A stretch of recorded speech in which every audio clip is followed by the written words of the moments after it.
Hello and welcome back.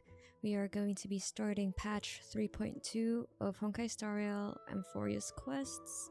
This is the patch Through the Petals in the Land of Repose. I have decided to just compile all the quests for this patch in one video or two, but they won't be like per quest like I used to do, because otherwise we're gonna have like 50 parts for Amphoreus quests. So I'll just play these as much as I can with the time I have and just stitch them all together in post. And the first quest of this patch, the Castorice and Anaxa patch, by the way, I am so behind. I thought the Castorice patch was the one I finished, but no, that was the Tribi patch and Aglaea. So this is the Castorice and Anaxa patch. It is Spindle laboring to weave the Tapestry of Time. So let's just do the intro. Those from the past rush by in a fleeting lifetime. Those from the future stretch into an endless night. O lost wanderer, cross that uncharted river of souls and step into the blooming fields of Antilla flowers. And we have to go meet up with a crisis heirs. An unexpected encounter with the Flame Reaver led to the premature extinction of Oronyx's core flame. The crisis heirs hope that we will take on the divine role of time. Trailblazers always face moments like this, where their fate becomes deeply entwined with that of others. Yet only us can decide where our destiny leads. So, I honestly don't think this is a good idea for Trailblazer to be an heir, technically, if we do this, but let's see how they will resolve it. And also, I know I showed Phainon last time, but I thought I spoiled myself with just reading a little bit previously, like what the version title and whatever. Those are low-key spoilery, but no, I won't show it here.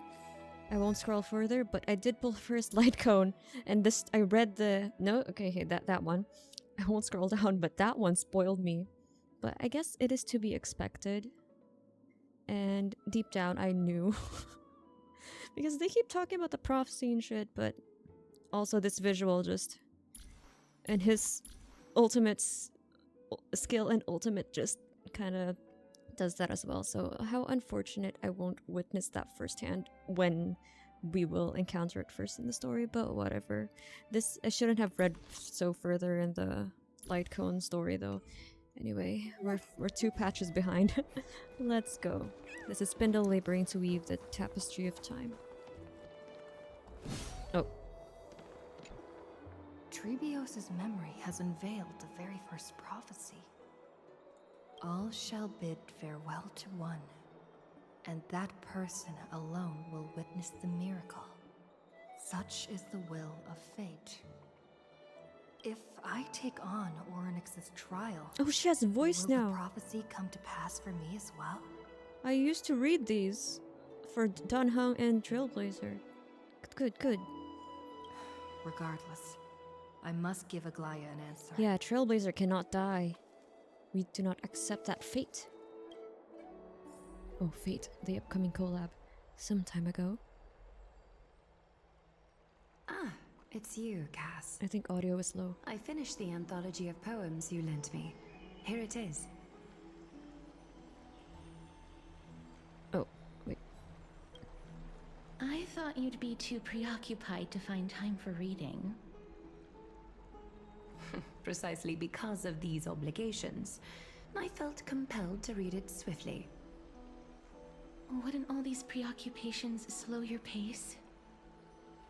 On the contrary, knowing that time is limited can push one to overcome their limitations. Wait, sorry. The weight of these responsibilities seems to have enhanced my reading efficiency. It's too low for me.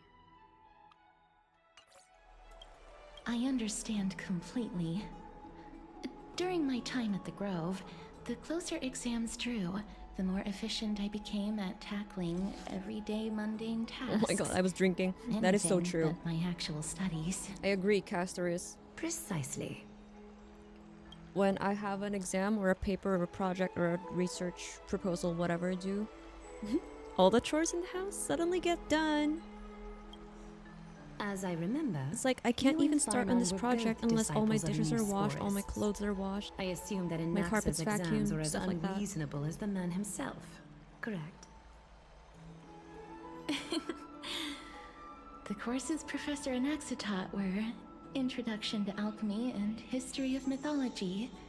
And to be perfectly honest, those two courses were the students' greatest nightmares. The history of mythology, taught by the Blasphemer's great performer himself. I can imagine their fear. Now that I think about it, students would often rush to the podium during class to challenge him on those blasphemous ideas. May I ask, Lady Aglaea, Yeah, they're always beefing. has your relationship with Professor Anaxa always been like this? He openly dismisses people's faith and questions the very justification of the flame chase journey. Our positions have been destined to be at odds. While you were studying there, I assume you must have heard of his nickname. A Dromus draped in finery? As I see it, this nickname is more of an insult to the Dromas. God, their beef. So funny. Despite his insufferable arrogance, I do hold a certain respect for his nature as a scholar. To remain true to his principles, he is unafraid to stand opposed to the world, and that requires considerable resolve. Anaxagoras' life is almost like a satire. As a Chrysos heir, he refuses to heed the prophecy, while he disrespects the gods. The gods have chosen him. He was indeed chosen by Ceres. Is something weighing on you, Cass? The golden thread is quivering. I sense there's more to this exchange than idle chatter. With all due respect, I'd like to know what you plan to do with him. In light of his assistance in the battle against the Flame Reaver, I am willing to grant him some time to find a way to remove the core flame. However, if Anaxa decides to make any move that places us in danger, I will not hesitate to take extreme measures. Just as I feared. The Flame Chase journey is the destined path for the Chrysos heirs. Yet he now seems more like an empty shell. Given his strong sense of self-respect, I trust that Anaxagoras will make the right decision. Still, I can't help but hope for another possibility. Perhaps Anaxa will also overcome his limitations, now that he knows time is limited. I understand your stance. Let's continue this discussion another time. But now, let's greet our guest. You're here. Does this mean you're ready to take on Oronyx's trial? We already, Mimi. I'm still on the fence. Actually. I understand. It was the sacred beast's idea, after all.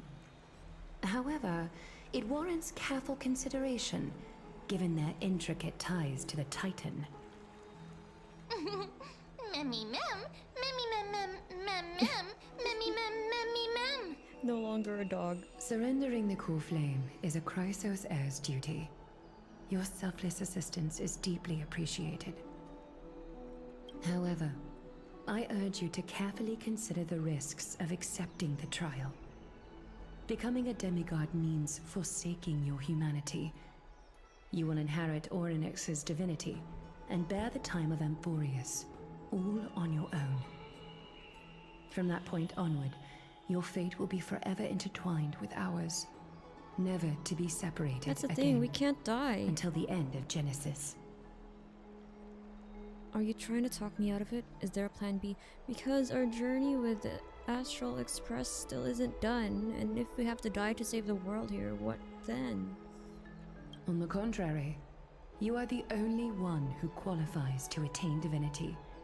Yet, The for that prophecy very says reason, that I do not wish to pressure you. the heirs are gonna die. Is there a plan B? It's exceedingly rare to find a capable Chrysos heir. If this path proves unattainable, I am willing to lower my expectations. So who will There be? are still many priests of Yanissopolis and their descendants in the city. If I'm left with no other option, I'll try to find someone worthy among them. I saw the two new characters. One looks like she has a Stele outfit, and one looks cool. But I don't know if they're Chrysos heirs though. I just saw their photos, their drip marketing photos. I didn't read their blurbs and stuff. Seems like a shot in the dark. If I do not descend into hell, who will? Alright, that's it. I'm out. Mammy, mem. Don't do it. Mammy, mem. Hero. Hero. I need a Mammy, hero. mem. Mammy, mem. Mem, you do it.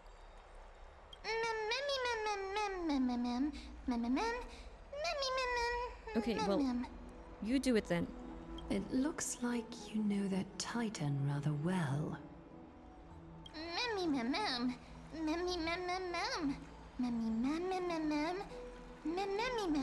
My G Fuel. Hype sauce, raspberry lemonade. Memories that exist outside of your own experiences. What's my faves? I can't explain why, but I can vouch for Mem's words. When I was in the abyss, I heard the Titan's groans, full of pain and grievances, yet without any ill will. I trust you all to make the right call. Do I even have any say in this? Please, mem. Okay, ma'am. Where's Dan Heng? Why can't he do it? Huge. Huge! Let Dan Heng do it. What about that idea? I trust you to make the right call. Looks like there's no other way. Since you've made your decision, go back to the bath chamber and get some rest. Trinan will call for you when the ceremony is ready. It is difficult for me, as the guide, to absolve myself from blame for things to have progressed to this point. Time and again, you have risen to the occasion for Akima. Nearly rewarding you with some honeydew is no longer able to express the extent of our gratitude. When the dust settles, I hope that we'll have the chance to have a long chat regarding your return journey and the curse of the sky. It's about time that we lift the taboo and discuss things openly. Before leaving, I should go and say hi to Castorice. So this is her patch, right? So we're finally gonna find out about Tartarus? Or whoever the death god is? Miss, may everything go well for you and Mem. No, Tartarus is a place. Thanatos is what I was thinking of. You need Aglaea for something too? It's nothing. I only came to discuss some matters with Lady Aglaea. Previously, I lent her an anthology of poems that Lady Trian had gifted to me. Tracing back, this anthology was something left for Lady Trian by a bard before their passing. Although personal properties should be cleared out once their owner has passed on, Lady Trian gave this book to me since she knew how much I like to read. Can you tell me more about this book? Is this book very special? It just contains an allegory. In a faraway land, in a city known as Styxia, a dragon corrupted by the black tide descended one day, swooping upon the city like death itself. It swallowed the princess of the city whole before it was suppressed. After taking down the evil dragon, the warriors discovered that the princess's life had already met its end. Overwhelmed by grief, the queen hired an alchemist to resurrect the princess using the dragon's flesh and blood. However, having lost memories of her previous life, the resurrected princess turned into an evil dragon herself, and wreaked havoc on the city. As a result, the prosperous Styxia met its demise. What a dark story. Mem mem mem mem mem mem mem mem mem mem mem mem. Who's The Mem's author of this VA? book is Archepia, a wandering bard who traveled crazy to to many have- cities. Just mem. Among the things she left behind are poems, dictionaries, and many tragicomedy scripts. She even clearly underlined and took notes in books that covered myths with her elegant handwriting. While flipping through these books, I felt like I was afforded a glimpse into the life of Archepia. It felt just like I was traveling with someone that I'd never met before. It was as if she had yet to pass on and was still alive. No one goes through life without leaving their mark behind. She probably did not think much of it while she was writing. That's right. Writing, drawing, and taking photographs. It seems like human nature to try and leave records of things. Speaking of taking photographs, when I was helping you to take the photo previously, I did not look through the photos in your photo stone out of courtesy.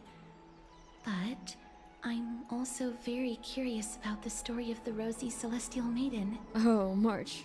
Despite having visited many cities in Amphoreus, I still understand nothing about the world beyond the sky. If there is an opportunity... forget it. I feel Let's bad. talk about this in the future. For now, I only hope that you'll be able to complete the trial safely and obtain Oronyx's The blessing. thing is, in Penacony, whenever we befriended some characters, we can find them in the Astral Express. Since it was accessible, technically, we can invite people from Penacony while we were doing the quests, you know, we're friends, whatever. Here we cannot, so they can't even go to the Astral Express as guests, like some of our friends from other worlds, because technically we will get shot out of the sky. So that's quite sad. We don't have their logs in the visitor book thing. I don't think there's anything else to do here. Time to go back and talk to Dan Heng. No, okay, yeah, Dan Heng. Why are we the only one being considered? Hello, he's a dragon. Why doesn't he want to do it? Hello? You're actually a god, Dan Heng. Why don't you do it? Oh my goodness. I thought we were friends. Oh, they're besties now, I guess. Thanks, guys. Leave me out of it, sure. Oh, he still doesn't have a That's voice. right. Oh, Citizens partner, Assembly. you're back just in time. This is something that the both of you should probably know. Some good news? Good news? I wouldn't call it that. Oh, that's what he was messaging us about. Do you remember the Council of Elders that was on our heels previously? It seems like they've made their move. What? Some background information for you. The Council of Elders is an authoritative body in Amphoreus, made up of different city representatives. They hold legislative power over the Holy City, and are in charge of presiding over the Citizens' Assembly held once every few years. This is the most important social event of Akima. It is highly influential, and can even affect what happens to the Flame Chase journey. Okay. So Aglaea doesn't actually call the shots. Despite her vision and wisdom that spans across thousands of years, even she cannot win over the hearts of everyone. I have never once passed my sociology class. Perhaps you should retake some exams next time you visit Paperfold University. What? Where is that? Tell me more about the Citizens' Assembly. Every 5 to 10 years, the Council of Elders organizes a Citizens' Assembly at Dawncloud. Okay. During the assembly, the representatives will vote on major issues such as whether the Chrysos heirs led by Aglaea should still hold the right to govern the Holy City, and whether the Titan's conquest should continue. Sounds like some sort of system to balance the heroes and the mortals. That is correct. However, The problem lies in the fact that there are ill-intentioned extremists in the Council of Elders. They view the Citizens' Assembly as a way to restrain the Chrysos heirs and hope to take complete control over the Flame Chase journey. We can refer to them as the Opposition. During the assemblies held in the past 100 years, the voices supporting the Opposition have been growing stronger in the shadows. It's only thanks to Aglaea that the Flame Chase journey has been able to continue to this day. The Citizens' Assembly is just around the corner, but this time, there seems to be a new variable to the situation. Is it us? Is it Mem? Is it Anaxa? Looks like you've realized it as well. I'm afraid that the Council of Elders might want to take advantage of Professor Anaxa. Aglaea will surely take back Circe's core flame, but with Anaxa's current condition, it's so unique that nobody knows how taking the core flame away from him will affect him. He has always been someone that is only concerned about his own research. I'm certain that he must want to escape from the monitoring of the Golden Thread and protect himself. If the Opposition were to offer an olive branch at this time... You suspect that he might betray the Flame Chase journey and defect toward the Council of Elders. Sorry, defect. Will he do that? I don't know. Anaxa has never believed in the prophecy, so technically it cannot be considered a betrayal. However, he has taught many Chrysos heirs, and has long been considered an important ally He of may be Akama. prickly, but Anaxa seems like a good guy. I do not wish to see comrades turning on one another. Like Aglaea said, he has a strong resolve. He sticks to his principles. I have a better understanding of the full picture now. Is there anything that we can do? As I believe in his character, I plan to plead with Aglaea and try to buy more time for him. Then, the greatest way in which you can help is for you to know what I am fighting for. We understand. Thank you for being honest with us. Things are piling up again. We are tied up with Oronyx's trial, and I'm preparing to visit the grove to uncover clues about the world beyond the sky. Let's just take things one step at a time. I just want to rest right now. None of those things seem like they're going to be easy to deal with. One step at a time. Allow me to apologize for the fact that we always seem to be troubling you. I hope that Oronyx will show more benevolence and be more accommodating. I remember that they seemed quite fond of you back in the Abyss. He looks so sad. Go and rest and regain your strength. Or worried, We'll meet I at the guess. Vortex in a few days. Oh, right. You can read this scroll if you want to find out more about the Council of Elders and the Citizens' Assembly. Oh no. A newsletter. Do I care? Elder Caenis, I remember that. No. Okay. Alright, Dan Heng, let's have a quick chat. Why don't you try the trial ritual again? I mean, instead of me. It's just as I suspected. The troubles afflicting the Flame Chase journey aren't just external issues. The complex internal politics and interpersonal relationships are also exacerbating the problem. I love that word. Exacerbating. We can't let our guard down yet. We have to find out where we stand in this large interwoven web. To make it worse. Or, to intensify. I don't think it's inherently negative to exacerbate. It's usually used negatively to make things worse. It exacerbates, but yeah, I don't think I've ever heard it used in a positive light. Wow. What were we saying? Why is Dan Heng going to the grove to learn more about the world beyond the sky? Is there a radio there or something? How will you use resources of this world when there's nothing we can do nothing we have here that can contact the Express? Anyway, it's Dan Heng. We trust in you.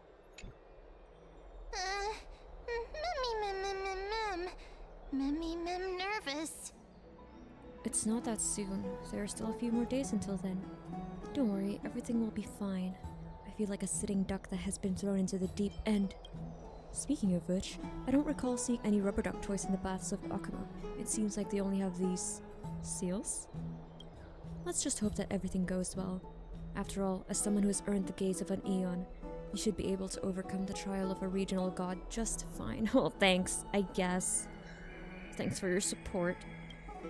We've also unknowingly gotten used to sleeping with the midday sun shining brightly above our heads. Get some rest. Ironically, that's what I've been doing this past season. Perhaps a new phase of our trailblazing expedition in Amphoreus is about to begin.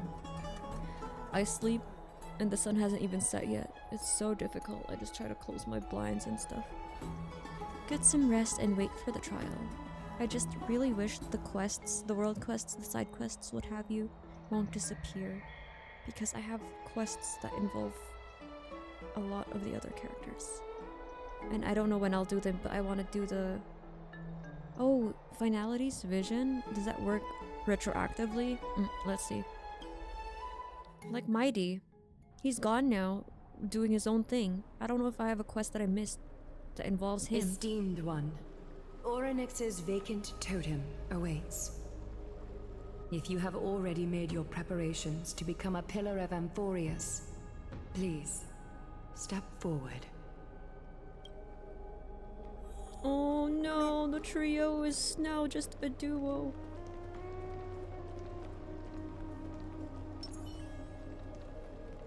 Miss, I'm sorry. I'm not sure what I should say to help calm your nerves. Oh. Right. Perhaps something like, as long as you can successfully complete this trial, She's so the rest cute. of the Flame Chase journey will love be her. smooth sailing? No, that sounds a little strange. Don't worry. It won't take up too much of your time. Don't worry. You'll definitely make it back alive? Sure, that works. Oh, Thank you, Castorice. sorry. It seems like I've made the mood even heavier. In any case, may everything go your way. Okay, bro. Accepting a low-key Titan's trial match. is a very Color scheme-wise. peculiar experience. I'm afraid that I'm not able to accurately describe it. You can only go and experience it for yourself. I believe that you'll be able to pull it off. Thanks. What? Well, if I have trouble, will you pull me out of the trial like Mighty did to you? Where's Mighty when you need him? I can still vividly recall when you entered the Vortex of Genesis for the first time. At that time, I could never have imagined that a guest from beyond the sky would shoulder the fate of Amphoreus. Don't feel burdened. Just like during the Trial of Strife, Trinan and Phainon will be waiting for you outside. Okay. If something unforeseen were to occur, they will intervene in the trial and rescue you. Kinda miss Mighty now. May Kefali bless you. Thanks, Mom. Alright, Trinan. Triby. Trian. Let's go. Little Gray and Mem, thank you. Your resolves cannot be questioned. We praise your pure selflessness and courage. May Kefali light your path forward. Get ready to assume Oronyx's divinity, Trailblazer. Do you get a second form for a remembrance stance?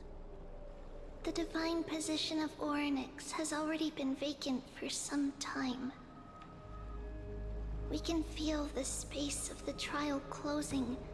As there isn't much of their soul left, we'll have to complete the ceremony before their soul completely dissipates. I've long gotten used to fighting fires. Wow, we're so poetic, sure.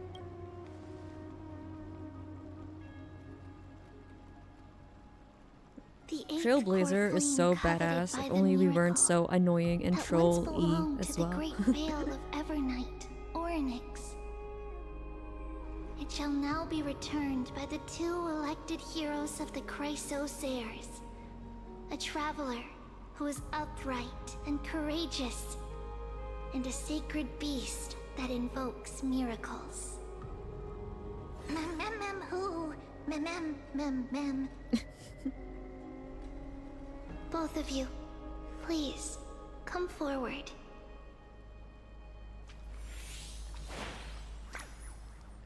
Recite along with us. Okay, I'll do my best. O Majesty of the she talks. Titans, pillars of the world, we seek your divinity to mend the rifts of the world. Fill our bodies with blood of gold, till we wither in willing service to the prophecy. Where's Hyacine again? Did she go back to the Grove? And what about Cypher? We haven't met her yet. I don't think I have gold blood. These are just words meant to make the prayer seem more solemn. Please, focus.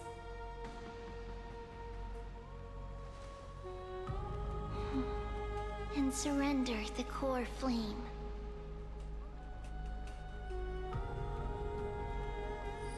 Press and hold to submit the core flame.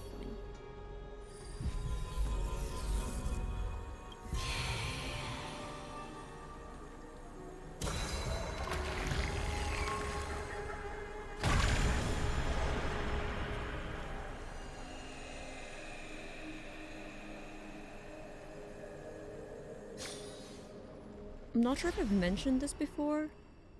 Oh, there we go. But in Honkai Honkai Impact 3rd.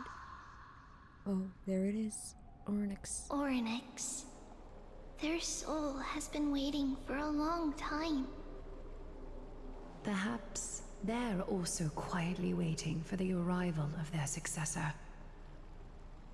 Wait for my return, my friends.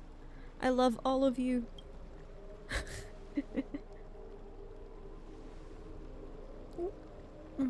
We'll make it out alive. That doesn't seem appropriate for the current mood, so let's just leave the farewells for next time. God damn it, Dan Heng, you're such a killjoy. Don't worry. You're tougher than I am, right? No. Maybe. I guess we'll see. You failed the trial, right? Oh, I have a feeling we'll get through it just fine. Maybe. With Mem.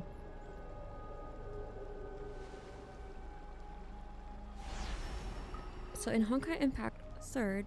Oh, we're just gone. Traveler from beyond the sky, let us pray that the Titan acknowledges your worthiness. Although she loves cracking jokes at inopportune times, her determination is as strong as the Chryso Ceres. She will definitely succeed. Would he have said that if we didn't, like, just chose the... If we didn't choose While the she's troll away, options? I would like to have a chat with you, Aglaea.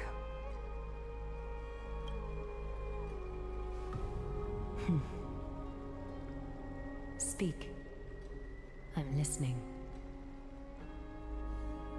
In Honkai Impact 3rd, I can't finish my... Oh.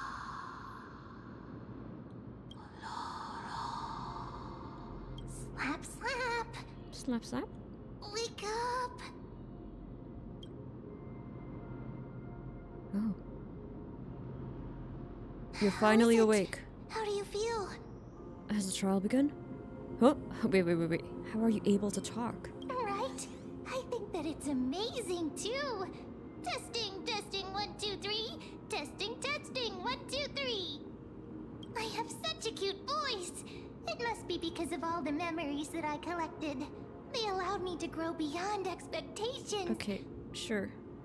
Also, listen. The words of the Titan are becoming clearer.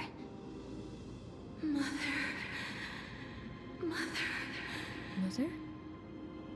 It hurts. Have I finally reached the end? Are the years of isolation coming to an end? Oronyx.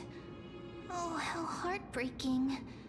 Ever since the figure draped in the black cloak robbed them of their core flame, they have been relegated to waiting in isolation in such a confined space. We are going to help alleviate their pain, right? We'll do our best. Memories broken. Mother, where? Whose mother? Who's your mother? Who are they calling out for? The Eon? It would make sense because these are, like Dan Heng said, regional gods. The Eon of Remembrance or whatever. Here we go again. So we're meant to go this way. Ooh, a side quest. Let's just check that out. I don't want to get too sidetracked. This is going to be a compilation and it's going to be very, very long.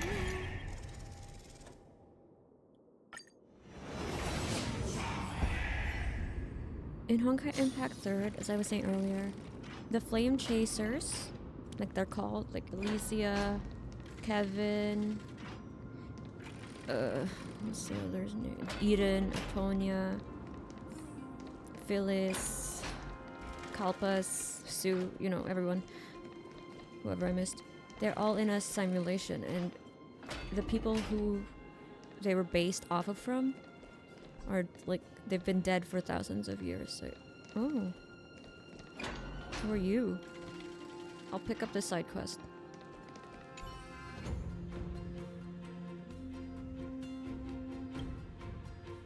Who is this?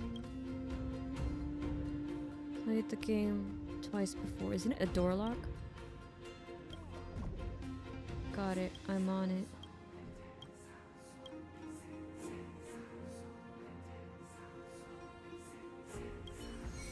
Ah. Okay, well. I just put it on my quest log so I don't forget about it. I've been looking for quests in Genshin too because I was trying to rack up Primo Gems for Skirk's weapon. I got Skirk and I ground. Past tense of grind. So hard to get her weapon because I got the Calamity Queller first. I'm like, no, I can't stop now. And I didn't want to pay. I've been free to play for Honkai, Star Rail, for everything actually. I haven't been paying for gacha games for at least 2 months now. 2 or 3 months. I don't want to just do the Welkin or whatever monthly pass again, so I just did some story quests that I haven't done in Genshin. And I got it! So, in Star Rail Amphoreus characters, I have the light cone and the character of Phainon, Castorice, and Aglaea. And for Mighty and Anaxa, I don't have their light cones, but that's okay. Okay, there's nothing here.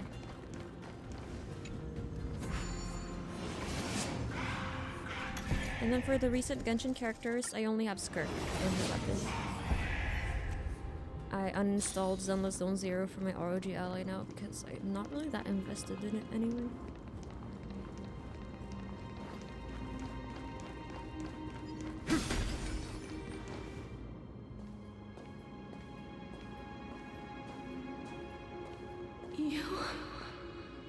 It's you.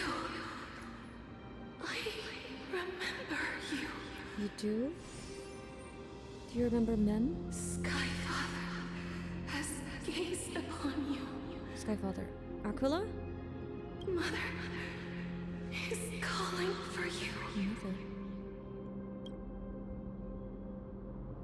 Does Skyfather refer to Fuli? Oh, the eons. Right, so we are correct in assuming they were created by eons.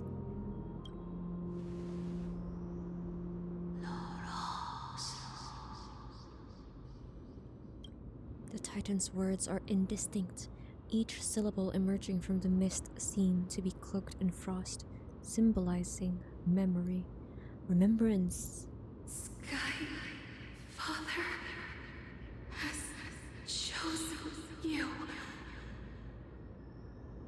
Who is your mother?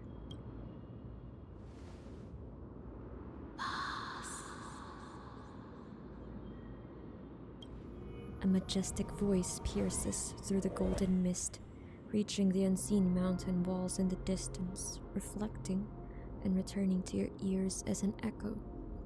Within the echo, you seemingly could make out the cry of a baby.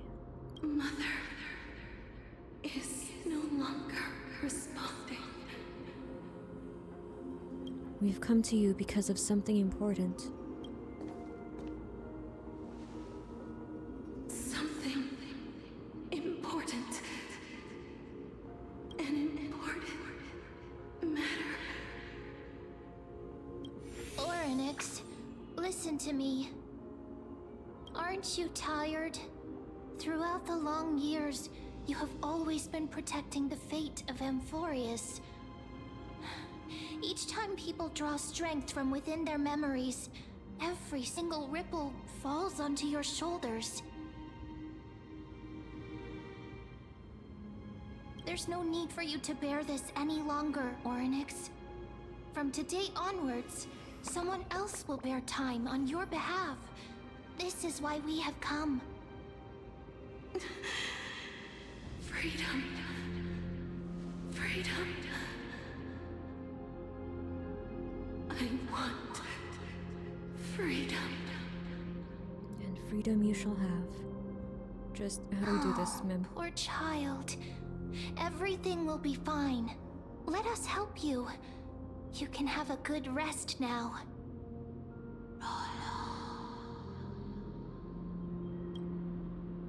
Leave it to us, Titan. What's troubling you, big fella? I wouldn't call Oronyx a big fella. Because they're having trouble, clearly.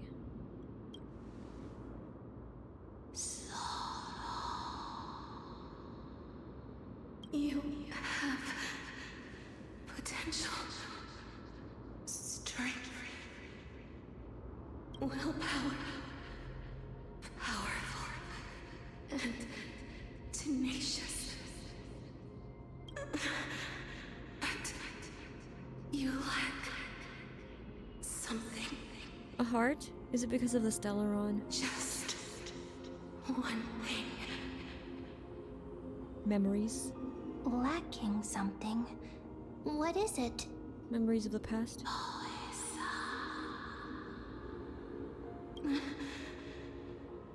What you lack is a future.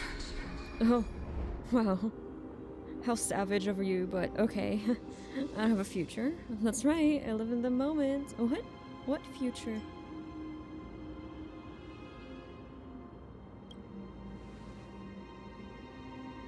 Future? Traveler from the sky. You should have dissipated already. The gaze from the Sky Father. Stabilize your form. Because of Amphoreus, or was it during Act 1? From the moment you crossed the sky, your life was cast away. Oh, so Amphoreus, I thought it was like back in the beginning. Right now, you are simply a collection of walking memories. So we're dead? What? How is that possible? What about Dan Heng? Do you mean that I'm already dead? No, but the gaze of the Sky Father, they said. Stay strong, Trailblazer.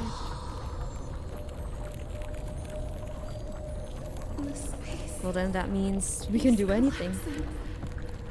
Like take on the core flame. Someone must inherit the authority of time. Let Mem do it. Can Mem not do it?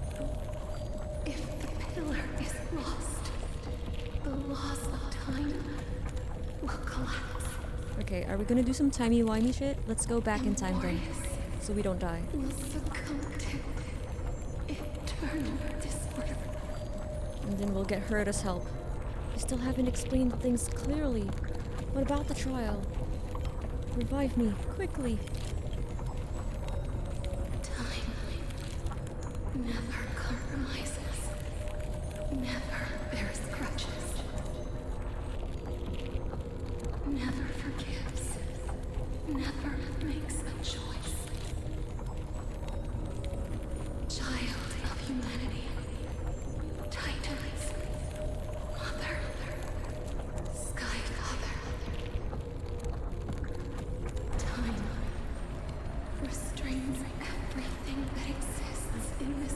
Oh my god, the time loop theory is real?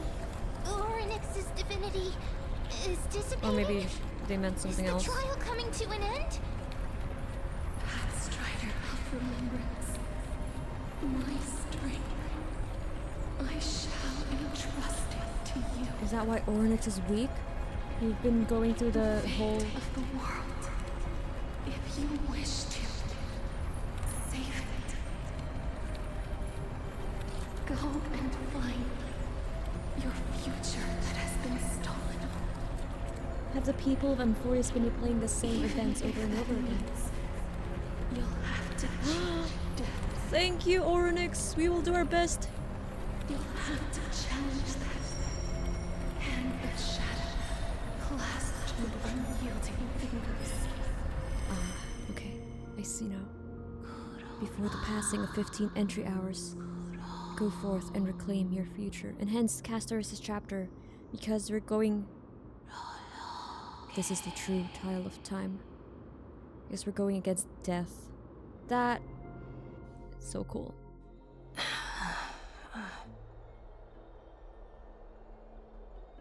Dan Heng! You're finally awake. Thanks. I've heard that enough times. Wait, so... I'll keep it simple. You succeeded. Oronyx has entrusted you with their divinity. Now you're no different from a demigod of Amphoreus. However, Dan Heng, wait! You're never gonna believe this. Mem has told me about what happened during the trial. They're still explaining things to the others and told me to bring you back to your room to rest first. Okay, so you know. Why are you so sad then? I'm still here. We're still alive. The Titan must be joking, right? Don't sigh, Dan Heng. So what's my superpower? There's something that I've never told you. What? When we landed on Amphoreus, our car was pierced by Nikador's lance. Do you remember? Back in the ruins of the Abyss, this was what I said. You passed out when our car got hit. I blacked out too, but not before dragging you out. It's a good thing we were in the car, or we would have been crushed to pieces. Actually, my account kind of made light of the situation. What actually happened was much more complicated. You were severely injured back then, with several wounds still bleeding profusely. I struggled to carry you out and used the last of my strength to stem the bleeding. But then, I was also hit by a falling rock and lost my consciousness. Oh. The last time I checked, you still weren't breathing, but when I regained consciousness, I saw that you were alive and full of energy, so I never brought this up again. Okay, that makes sense because why bring it up if we survived anyway? How exactly did I come back to life? Hell if he knows. So you're knocked unconscious by a rock. Oh, by a rock. He looks so sad. I don't want to troll him. Look at his serious, sad face. I'm not sure whether the gaze of Fully has anything to do with this matter, but according to the Titan, you are living in the form of a memory right now, just like those objects of the past in the miracles of Oronyx. But we're not in the past. Perhaps Mem is the anchor rope that ties you to the present.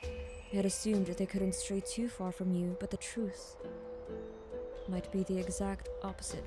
We couldn't stray far from Mem. But there's a whole last chapter before we even got Mem. Cry for me. What should we do next? Stellaron, do something! For a while, I also thought that the Stellaron was your life support system. But it seems like this hypothesis has been disproven.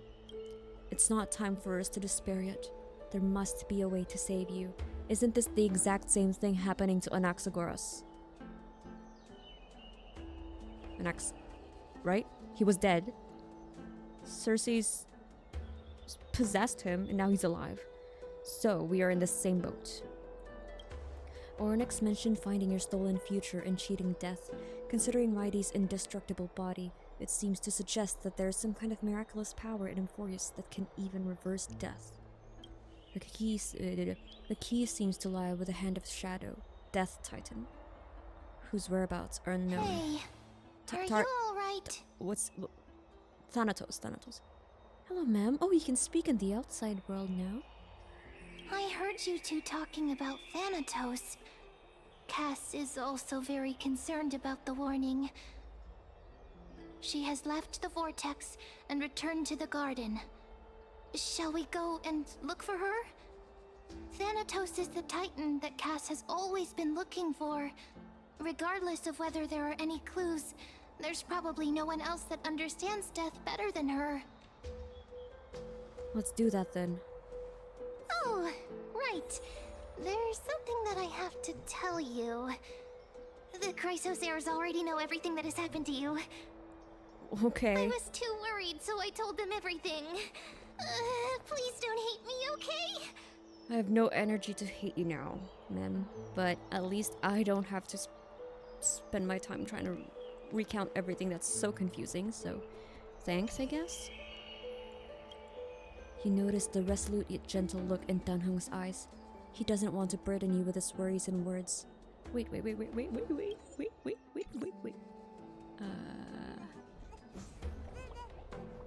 Where's the replay? Oh, you already understand. His trust in you transcends words. As he once said, it's not the time for sorrow yet. Next, he will go to the grove to check out the situation, while you should be looking for Castorice with Mem. Dan Heng, don't worry, bro. We'll make it out of here and we'll show March the photos we took. Okay? It'll be like the good old days. Trust me. As usual, Destiny's delivered you another gift. Okay. I hope that I can still hold on to these memories even after I leave Amphoreus. Why not?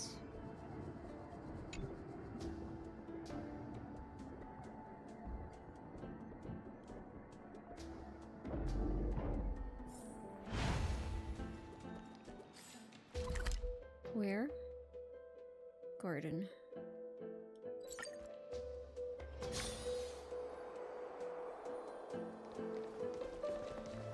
Oh no, is this the council? Miss, I'm right here. Castorice. So you heard. You hear soft steps coming closer, one step at a time. Please stay there and slowly turn around. Why? For some reason, you feel you have seen this scene before. You want to turn your head, but you glimpse a dash of purple brushing past your face. Then, a chill seeps through your skin, spreading into your veins. Your heartbeat begins to slow. At this moment, I just want to close my eyes, remembering the near-death experience. Gotta stay in guard, spin around immediately, and give Castorice a scare. Your vision blurs, and cold reality fades into a purple ocean. And then... Please pardon me. a subtle fragrance of an unnamed flower fills your senses, its sweetness making you forget the need to breathe. You realize you're still alive. No, to be more precise, your death was not sorrow. The coldness of the initial touch dispersed as quickly as it came, and replacing it was the touch of fingertips, and a tremble born of trepidation that originated from a certain lanky arm. Her quivering finger gently brushed against your cheek, causing a faint tickle. What are you doing? Just as I expected. I cannot feel anything. She's trying to see if we are actually dead. Castorice, you're shaking. Am I really dead? You're invading my personal space. Back at the Grove, I was puzzled as to why you were not affected by my curse. I thought that it might have been the special ability of a traveler from beyond the sky. Never did I expect that this would be the true reason. I'm sorry. I should have noticed that something was amiss earlier. It's alright, Castorice. You have your own issues to worry Miss, if my abrupt behavior just now offended you, I hope that you can forgive me. I'm just thinking, if your soul has really left your body, as a mortician, I might be able to trace where it has gone to. Oh, can you now? Cass! Did you find anything? My apologies. Not as of yet. Perhaps I have overestimated my capabilities. But, Miss, would you be willing to let me try again? This time, I'll increase the area of contact slightly. Perhaps the result might be different this time. Agree. Refuse. Okay. There's no harm in trying again? I have never touched the living in this way before. It's okay. If my actions are in any way disrespectful, We're not living. I hope that you can forgive me. Technically. I guess. Castorice once again places her palm on your face. Her shivers calm somewhat this time.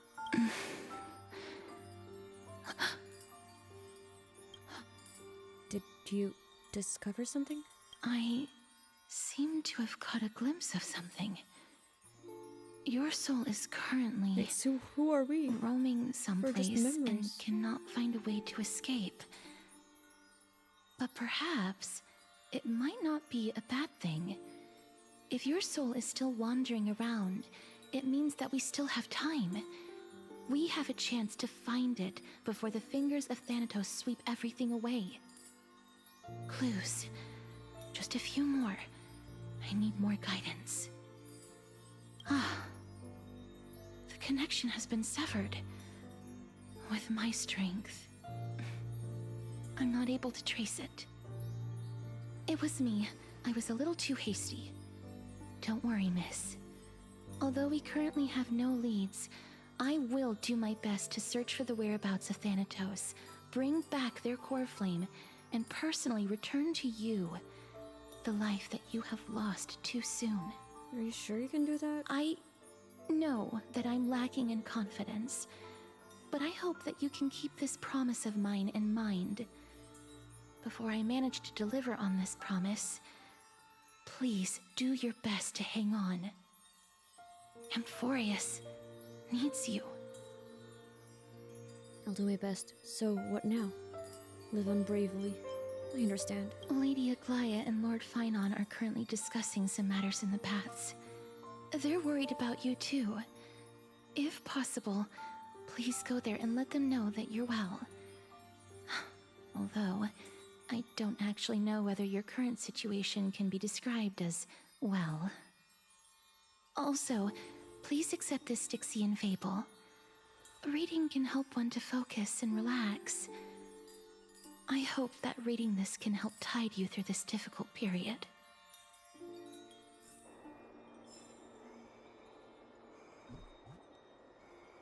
Lady Aglaea and Lord Phainon are...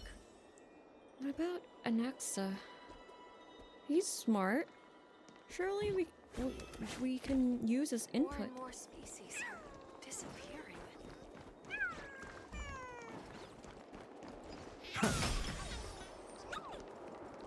I added this friend in Honkai Star Rail. Oh, I mean, I added them as a friend because I used their mighty from the strangers like support list, and their mighty's an E6, like a maxed out mighty. I'm like, holy shit!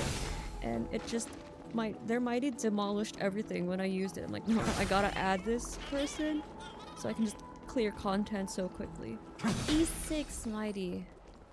Crazy.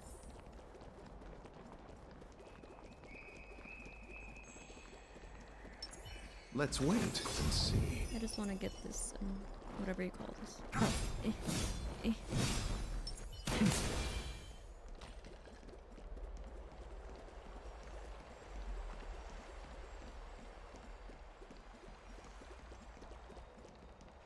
They're here.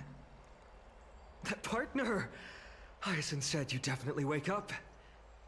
How do you feel? Well, I guess you guys know. So the entire world knows about this now. She can even take the pulse of someone who's dead? Feels quite cool being a departed spirit. All of the above. Well, at least you look no different from the living. Oh? I think that most living people don't even look as good as you do. Thanks. I You've guess. completed the trial of time. And I have to admit that the process went better than I expected. Even in the end, that Titan's heart still showed a soft spot for humankind. However, I never expected that. Two people who have cheated death would appear in Akima at the same time. Mighty's the other one, right? That's what we have been talking about. Mighty has been in Akima for such a long time, but He's mad. has no one thought Bro's to mad. study his indestructible body? If there were even any minor breakthroughs, we wouldn't be as clueless as we are right now. Many have had this idea, but so far, there have been no results. If it were successful, Thanatos wouldn't have disappeared without a trace. Nevertheless, now is not the time for us to give up.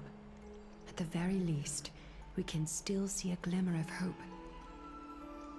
Cypher. If anyone in this world knows the whereabouts of death, it would be her. I'll try and get her to return to Akima, but do be prepared for a less than ideal outcome. Please understand that throughout the history of Amphoreus, no one has ever managed to escape the clutches of death. At the end of time, Thanatos silently awaits all. Thanks for your help. Is this supposed to be comforting? Don't take it to heart, partner. After all, you've already created countless miracles along the way, right? But before that, just... What's wrong, Aglaea? Omens always come in pairs. A tiny air current will eventually brew into a storm that tears the sky apart. It's Anaxagoras. He has initiated contact with the Council of Elders. In the end, it has still come down to this. I earnestly hope that your assessment of him is accurate, Phainon. Otherwise, the efforts of my teacher and I of the past millennium might be reduced to dust because of that great performer. Oh. Not long ago. I'm back here again. I remember this dream. This realm is covered in a silk-like fog, and the land is barren and harsh. The crowd of travelers leaves tracks everywhere. Hey! Excuse me! What is this place? Where in Amphoreus are we?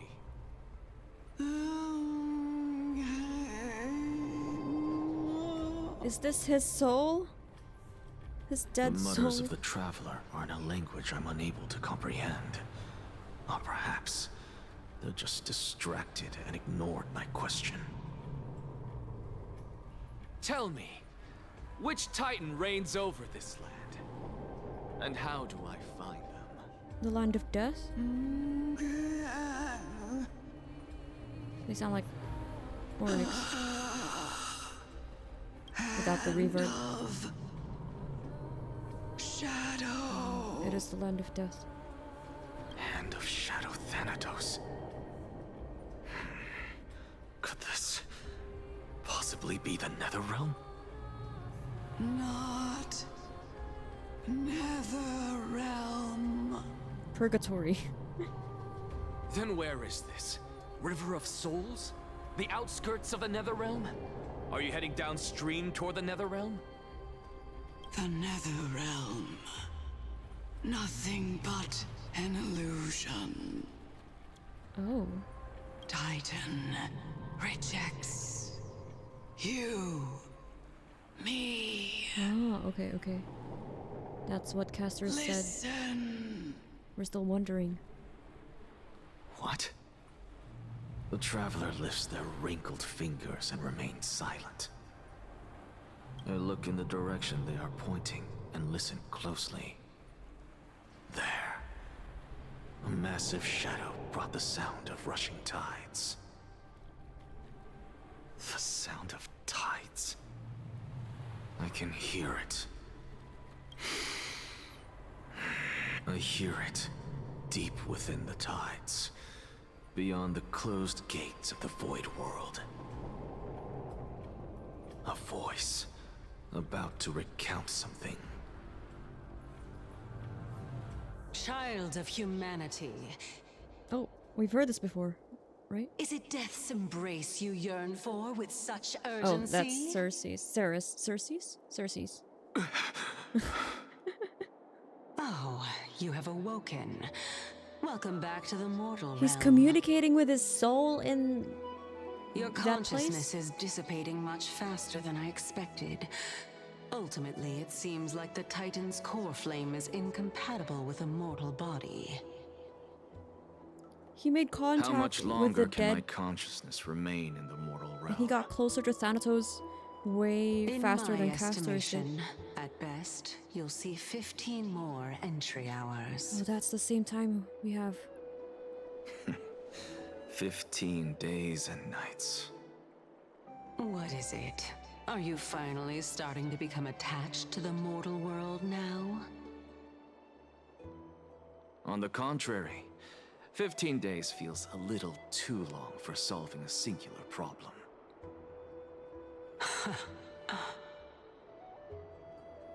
Stop giggling. It's time for us to go. The messenger from the Council of Elders is almost here. Let me ask you one more question. Are you really planning to betray Aglaea's will? What betrayal is there to speak of when I was never loyal to her to begin with? That's what Phainon What said. about that white-haired student of yours? Acting so recklessly, do you not care about what might happen to him? He's smiling. There will be a price to pay for blind faith. This is also a lesson for Phainon. You truly are a strict teacher. An afternoon's dialogue with the divine. Story course. characters can be added to team. This is how I've always been. What do you mean? I have Anaxa already. Olive, cast to the conference chair. Okay, I'll just... Let me see the achievement. Become... Dear mother, you granted me life. Team lineup. Which is better? Your Anaxa or my Anaxa? Story Anaxa? Okay, sure.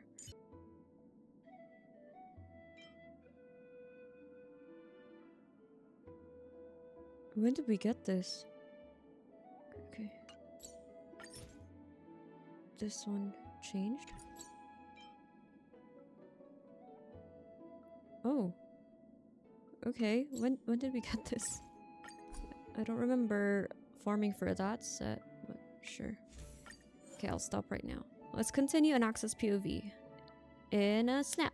Okay, so I've been thinking, which is dangerous, if Trailblazer's dead and we're just like walking a shell of memories or something, we can still bear the core flame? Maybe Oronyx is doing some timey-wimey shit. Because, I don't know. How is that even possible? I guess this is a fantasy universe. We shouldn't really think that much about it. So we're going back in time to when Anaxa contacted the Council of Elders, which was referenced by Aglaea's last line before we switched to Anaxa's POV of the past. I wonder what he will keep do. you waiting, Lord Enexagoras. What the hell? What in the Star Wars?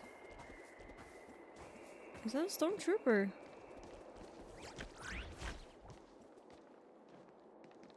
It's been a while, Lord Enexagoras.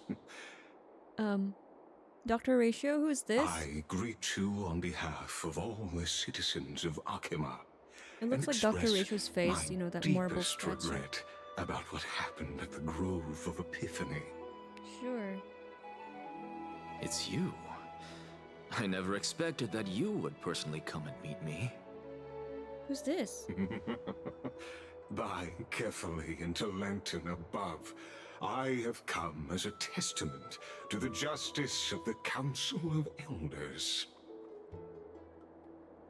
There are anti-Catherians here? They have been a rare sight ever since the Chrysos War. Antikytherans. What are those? I extend to you my utmost respect, revered Titan.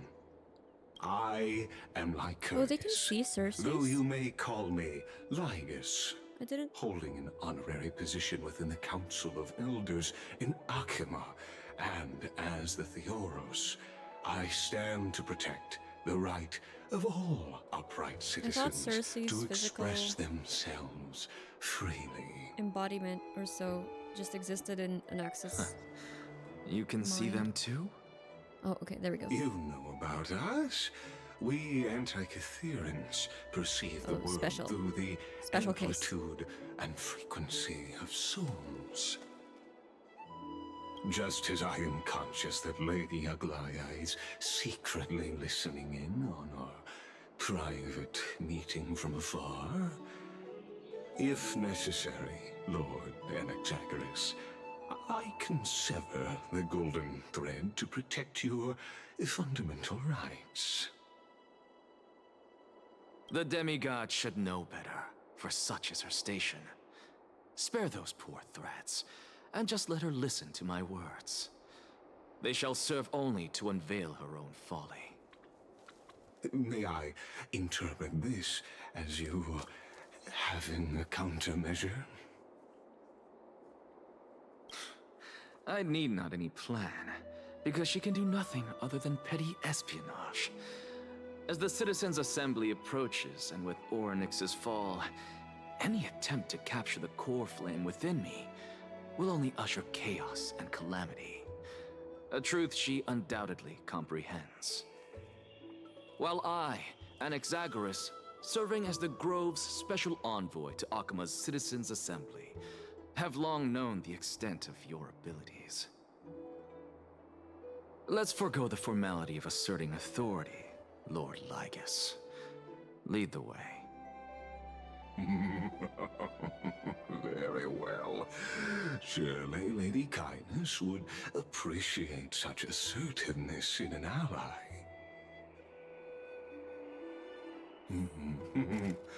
She's been waiting. Okay, what's with Follow me, please. what's with all the parade shenanigans? Is there something on your mind, Lord Anaxagoras? Nothing, really. It's just a question that I contemplate every time before I ascend We're to going up, Dawncloud. up. For the Titans, does the falling equate to death? Ah, a pondering truly deep. Time is on our side. Do you mind sharing Are you your sure about that? reflections with me? Are you sure time is on your side?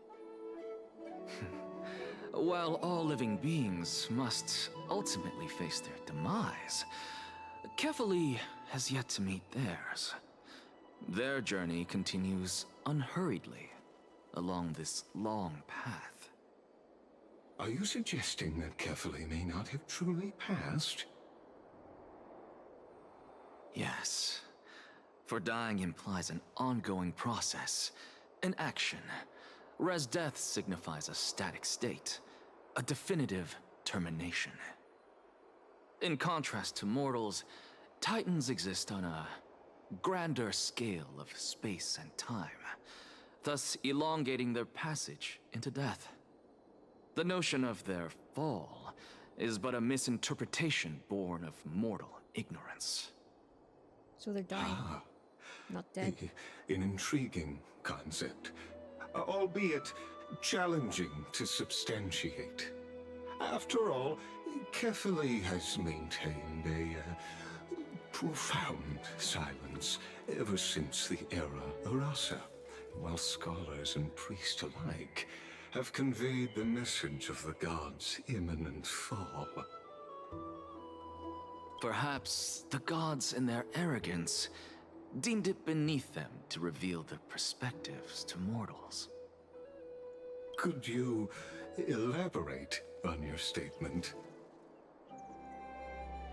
Ceres, the kin of the Sky Father as recounted in myths, now resides within my brain. Were I to inquire, Kefali would have no cause to refuse. Oh. That very well could be true. But what if the world-bearing Titan still chooses to remain silent? In that case, the myths crafted by the people of Amphoreus are nothing more than pitiful jests.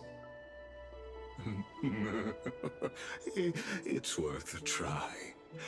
I believe, and I'd love to witness the fruits of your theory and the change it may bring to this imperiled world. Because I completely concur with you on this aspect. If the Titan has indeed met their end, any response from them would be impossible.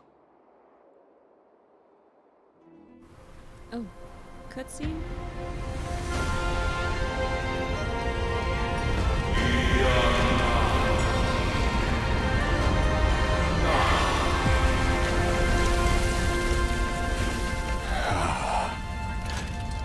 Please, Professor.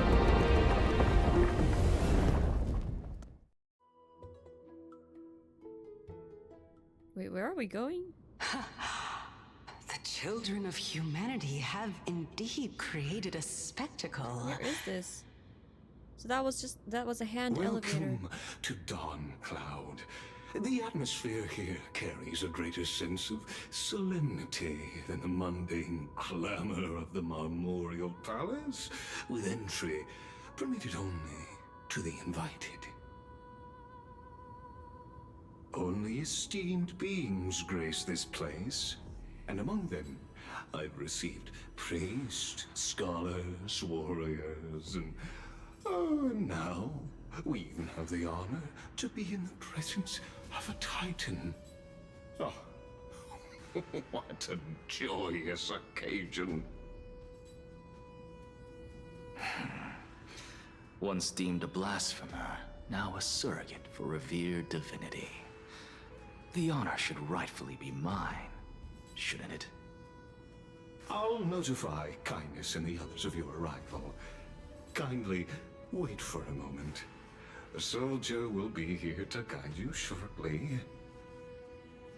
In the meanwhile, you are welcome to explore the vicinity, but kindly remain within the guard's view. Delaying the crucial meeting is something none of us wish to see, I presume. I have so many new areas that I'm well aware of explored Caenis' yet. methods. There's no need to emphasize that. As you wish. Your cooperation is much appreciated. Yeah, I noticed they have the skip button now. I saw that in the patch notes. Alas, I had hoped for a brilliant plan from you, but it turns out you just left one cage to enter another. But of course we don't do that here unless we make multiple Save your accounts. concerns. But I know very well what I'm doing. there's a reason why I only do story content. I shall depart to explore the surroundings then. And I do the grindy stuff. Now Off that the I record. look around, I wonder if there are any murals bearing my portrait around here. I'm quite intrigued to see how the children of humanity beyond the grove perceive another Titan. Off you go. I won't be joining you. How far can Ceres This stray Titan from appears to be Anaxa? quite at ease. I should investigate the Council of Elders' recent activities Okay, first. so he's... Be aware, I can hear you perfectly well from here. So he's playing both sides. As expected of a self-driven, ambitious blasphemer. Let's see the map. Ah, okay. Whoa. Hello. Okay. Oh, pretty linear, but I didn't expect a huge Surface area? Perimeter?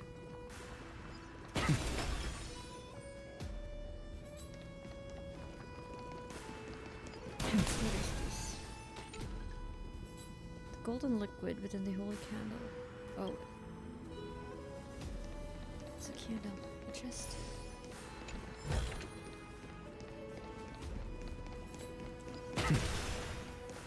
Do we have nymphs here? Probably not. Oh, they have the mountain people here. Are these all nobles or like politicians or what? Quiet, citizen. Know where you stand. Okay. I guess.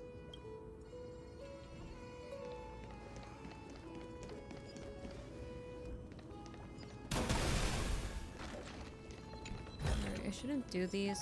We will be I suppose I can just ignore this. At this rate. Yes! Anaxa. I agree. Let's keep going. Whoa. That's going back. Right, onwards. Look around before the messenger arrives. Let's go right first. Oh, there are nymphs here. Even blasphemous scholars can come here, it seems. Yeah, well... Looks like my presence here is quite unwelcome. I got an invite. What? The world is just a gargantuan sandbox game. Within a person's lifetime, they can only involve themselves in 1/1,000,000th of the numbers. Okay. I love all their meta shit. When you try to metagame. Oh. What is this? A puzzle. Okay, if we can't solve this in 2 tries, we're going. Oh well, there you go. Oh, opposite.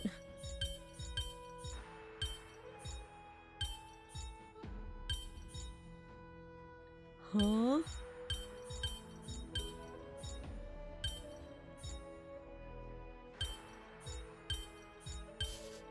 Why am I doing the opposite a while ago? There we go. Right?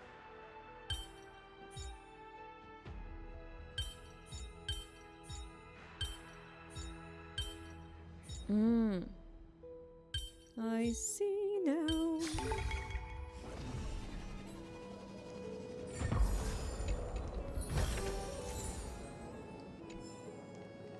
Alright, wizened priest. Anaxagoras, I thought that you had died to the Black Tide, just like the other scholars. As Kephales's priest, are you not aware of the decorum of respecting the dead? Surely you jest. You blasphemous heretics are not worthy of respect from the Supreme Being. Let me remind you that you're currently in Dawncloud, so you'd better keep your deranged language to yourself. I am no longer that altar servant from years ago, who could only acquiesce to the commands of others. Now, I have plenty of ways to deal with people like you. Ooh, I'm not sure whether I should laugh or cry right now. I can't believe that a follower such as you could have been made by a Anaxa, creation chill. titan. Chill. As bro. I see it, a dead titan can't provide you with this level of confidence, right? Then who is it exactly? Could it be Caenis? You. Seeing how fond of you Elder Caenis is, I shall let that slide for now. Leave immediately, and don't impede us from receiving the Supreme Being's blessings. Seeing as we were able to hear of this matter from the mouths of others, it seems that Caenis is indeed quite sincere toward us. Perhaps this affair will proceed smoother than I had anticipated. Oh my, what a thrilling confrontation. As expected of one of Kephales's followers. Are you praising or insulting him? Praising him, of course. As a believer of the god of deliverance, it is only natural that he detests evil. God of Deliverance is Kefali? Didn't you hear me? I asked you to leave. So that's Phainon's Go as far girlfriend? away from here as possible. Don't mutter to yourself like some sort of madman and disturb my meditation. Since he's deliverer, right? Alright, goodbye, wizened priest. What will you say now here? Same. Look at all these people! We can't access that area. Sure. Right, what about this side? Oh. Well, do we have Oronyx's power here? Professor Anaxa! Who's that? Over here! Who are you?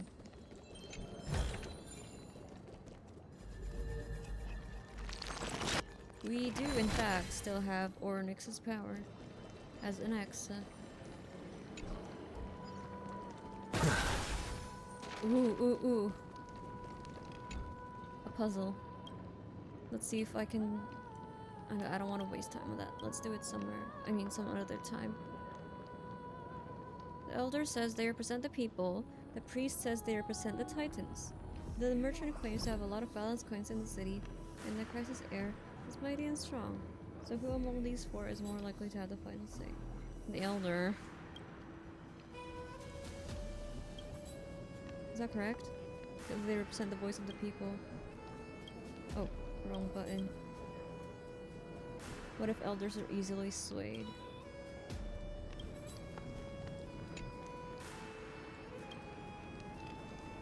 Is there no collectible here? Is this a puzzle? Should I use an ice character or something? Huh? I don't know. Am I wasting my time here? Fine, let's carry on. Professor Anaxa? Word has it that the scholars of the Grove valiantly perished resisting the Black Tide. To find you here safe and sound, thank the fates. You could say it's the fates toying with us. It's only the Crimnoans and Idonians who chase glory through death. But your survival is a victory in itself. I'd settle for that gladly. So, are you here to report the incident to the council? I heard that after the Black Tide devoured the Grove, Akama would be next in line, even with the demigod of strife standing alongside humankind. Tell me, how much does the Council of Elders know about the Black Tide? Once Caenis and her followers learned of Ceres and Oronyx's fall, they proclaimed in the council that the Flame Chasers could no longer stand against the calamity alone. Yet, when the Crown Prince ascended to godhood and repelled the Black Tide, she immediately altered her tune, declaring that all was resolved beyond Akama, with the only remaining menace now being Aglaea and her adherents. They might well make their move at the upcoming Citizens' Assembly. No surprises there, those shifty opportunists. Thank you for your honesty, virtuous student. Being an opportunist could very well be a facet of wisdom. Shouldn't you be searching for murals of yourself? I've had enough of your prattling. I was really curious to see how you would find the middle ground between both factions, so I came to listen in. But it seems as though this Caenis is much more ruthless than Aglaea. If so, why do you want to work with her? Could it be that perhaps you've decided to readily surrender this hollow shell of yours, just because you feel like death is fast approaching? I'm afraid you'll be sorely disappointed if that's what you truly think. I've had enough of this. Could the 15th entry hour arrive any faster? Mood. Let's just grab this one.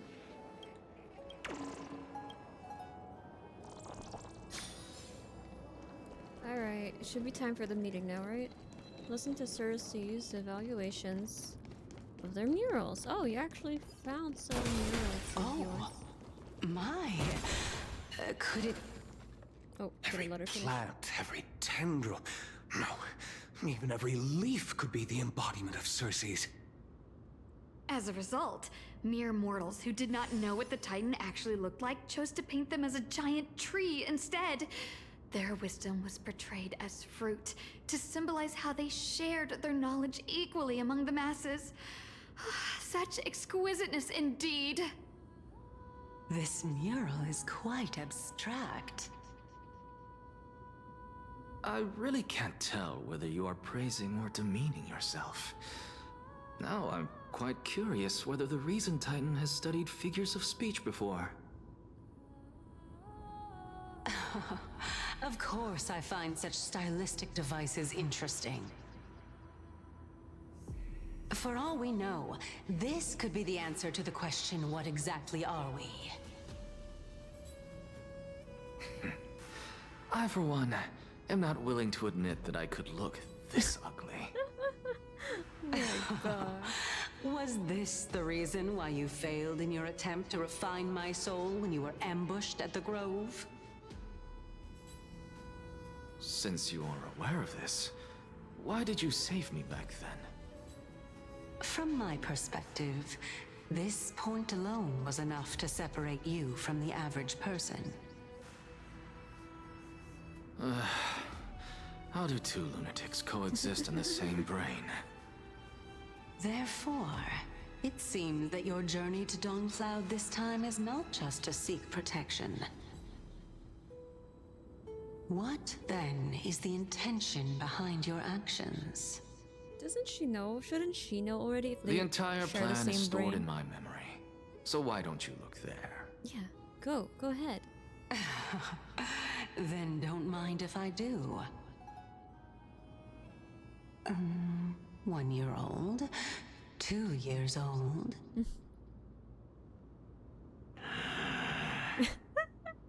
Oh my!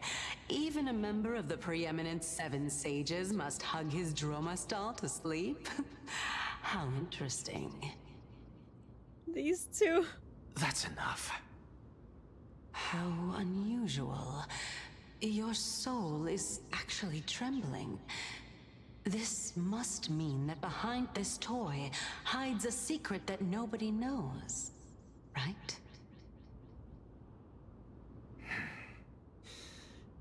Since our days are both numbered, I don't mind telling you more about it.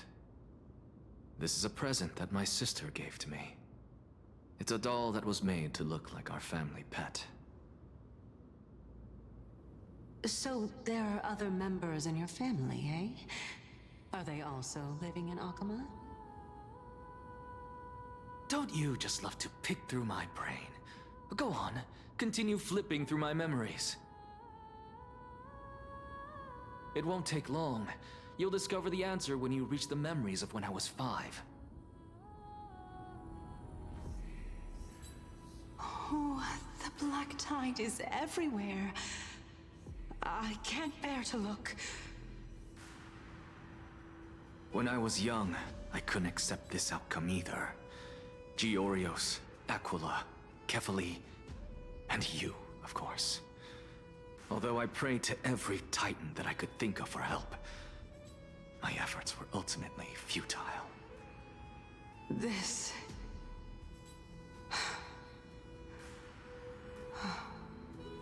Could this be the inception of your research into alchemy? Indeed it was. Everything started from that verdant courtyard of yours. When I was pursuing my education there, I naturally also came to learn of Lygus' theory as well. Oh, I remember that person. He was the one to come up with the concept of souls, right? Not only that, he also believed that life, as well as the composition, movement, and transformation of matter, all stem from souls themselves. This is why I thought that... Since all living things stemmed from the same origin, why could I not sacrifice myself in order to resurrect my nearest and dearest? Oh. Anaxa, you... I did it, teacher!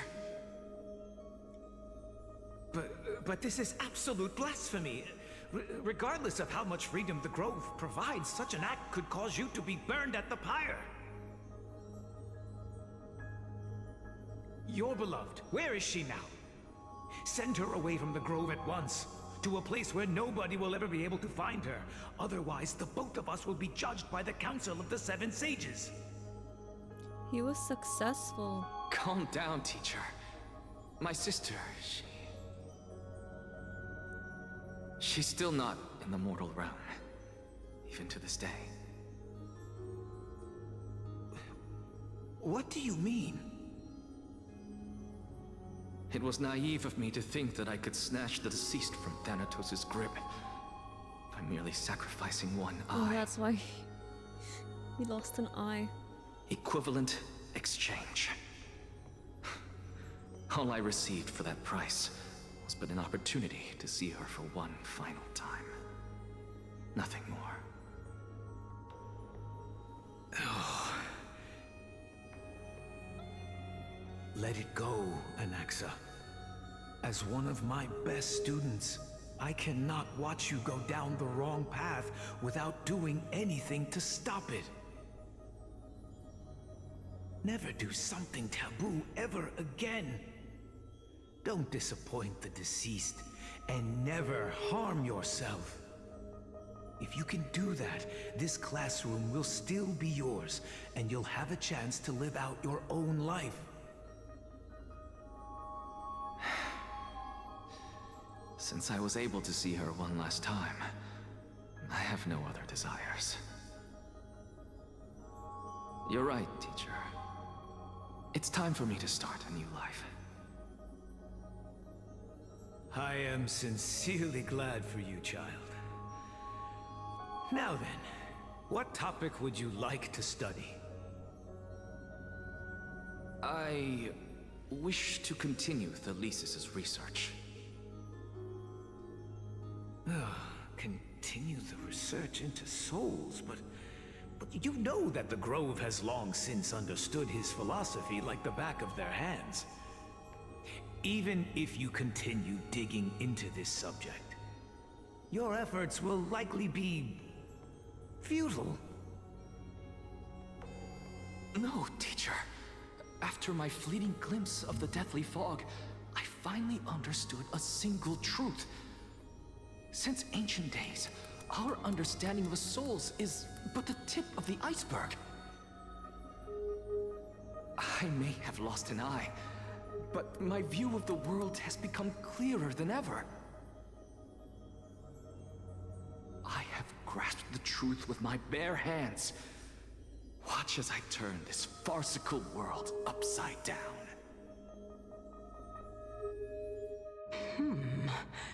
Who would have thought such a secret lay concealed beneath that hefty eye patch of yours? However, this story doesn't seem to be connected to your plan.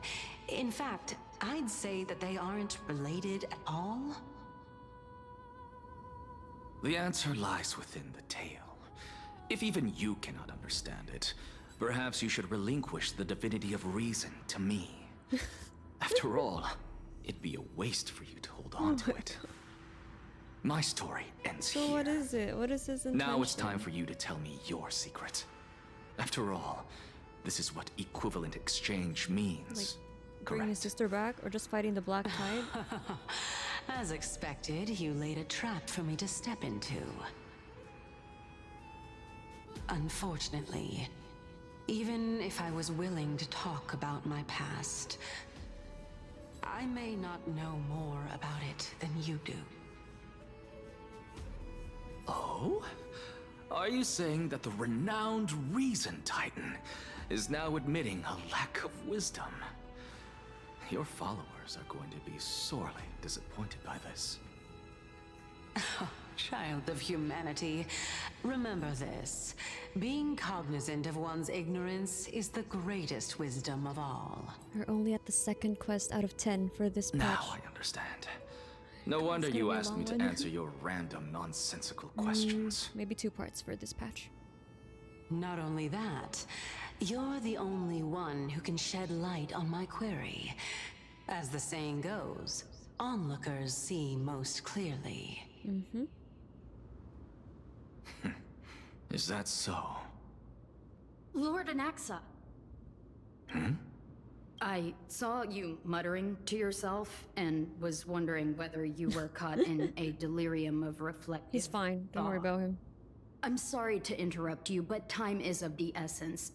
I have a message from Lord Lygus. Lady Caenis has met up with the Council of Elders and is awaiting your arrival, so please depart forthwith.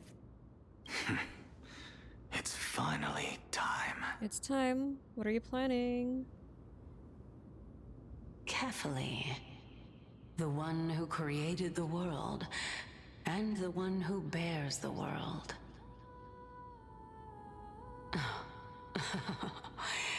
If you truly have not met your end, how will you answer the challenges of those who defy you?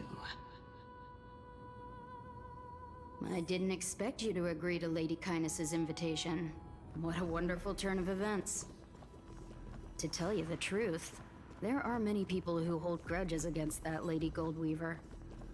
Isn't that the dromas draped in finery? Avoid his gaze. I don't acquaint myself with blasphemers. Okay, pious scholar. Don't worry. He's too full of pride to pay us any attention. You're... Ooh. That's so cool. The golden blood flows down with the spring waters, as dawn rises with the mists.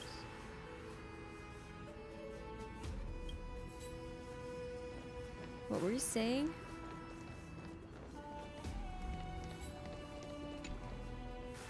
Capfly. Aye aye, Captain. Was that SpongeBob? Didn't read it.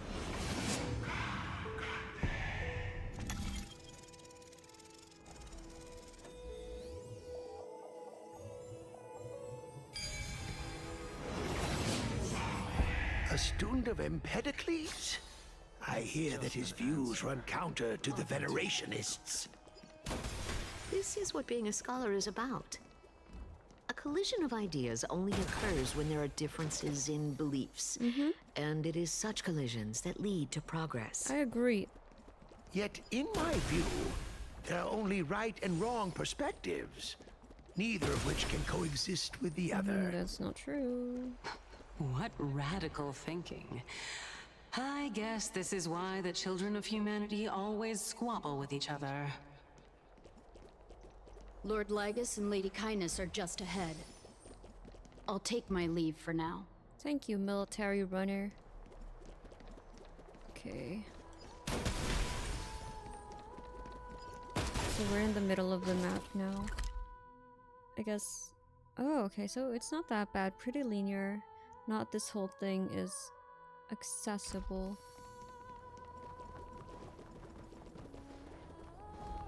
Anything here?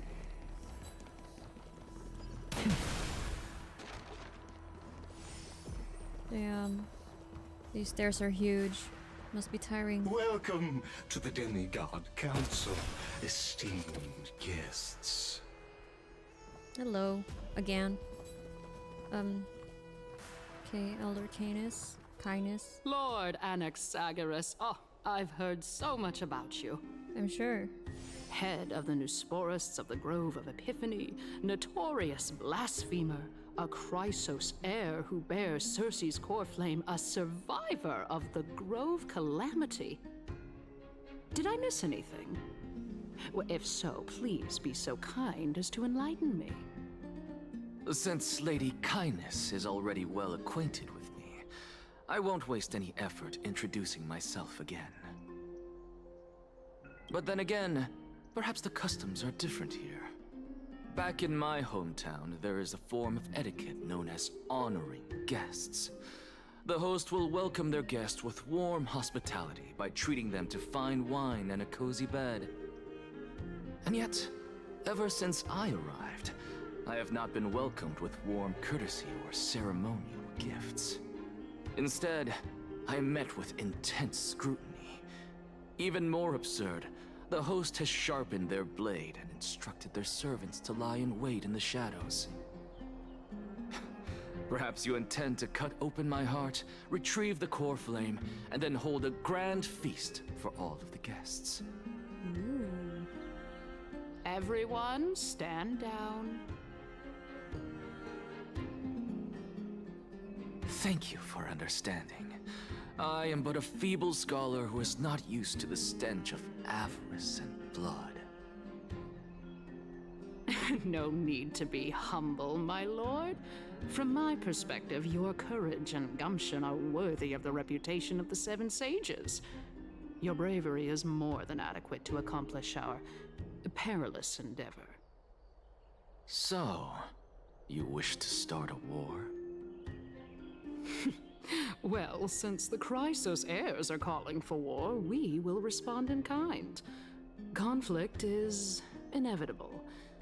Since Aglaea endeavors to suppress the virtuous commoners with blood of gold, we will not hesitate to display the rights and mettle the citizens of Akama are so entitled to. As to your question of whether peace is still a viable option, well, to that I can only say this. Everything hinges on the next citizens' assembly and whether they have a sudden epiphany amid the clamor of the masses. And since you, as a Chrysos heir, accepted our invitation, you have indeed given us a glimmer of hope. What brazen arrogance. What you're saying right now is worlds apart from what you were saying before you retired your cleaners. I don't deny it. After all, they're responsible for cleaning up any threats, and just a moment ago, you were on the side of the Chrysos heirs. But now that you're an ally of ours, we can continue talking somewhere else. As you know, these walls have ears. I was fortunate enough to have the opportunity to discuss a treatise about the Venerationists with your teacher, Empedocles. Yet, it seems you subscribe to the Nusporists instead, Lord Anaxa. I've heard that this school of thought is one with many detractors. It's normal for ideas to have supporters and dissenters. Just like how there are two types of people in this world.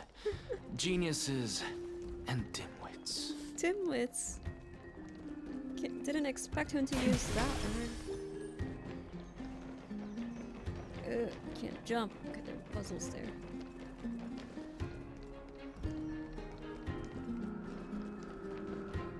Welcome back to the hub of the Demigod Council, Lord Anaxagoras. Surely you remember that countless eloquent orators have stood in this spot before and emerged victorious by stoking public sentiment with their words.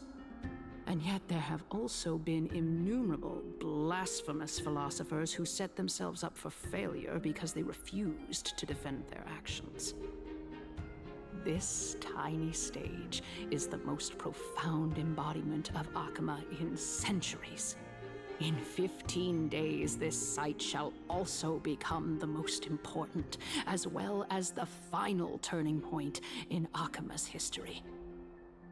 May the both of us carry out our duties with honor and lead the masses back toward the Erechrysia, a golden age with no death, strife, or trickery. Oh my, 15 days and nights. That aligns perfectly with the date of your demise. Could such a coincidence truly exist? Let me see. In 15 days, this site shall also become the most important as well as the final turning point in Akama's history. May the both of us carry out our duties with honor. Okay.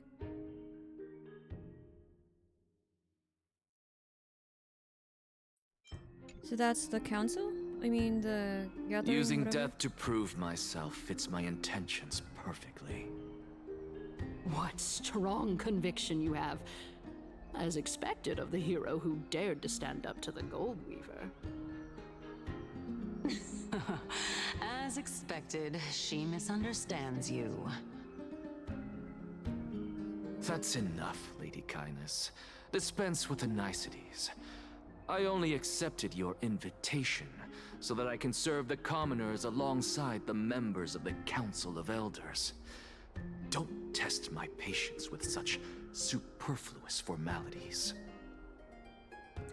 Well, you say that now, but surely you also require my aid as well, so that you can stay alive even when being pursued by the Golden Thread?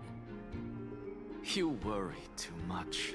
She won't show her hand too freely, as she still needs to garner support from the masses at the Citizens' Assembly. Even someone like me can tell that only a sliver of her humanity remains. Surely you're not asserting that she will definitely act in a rational manner.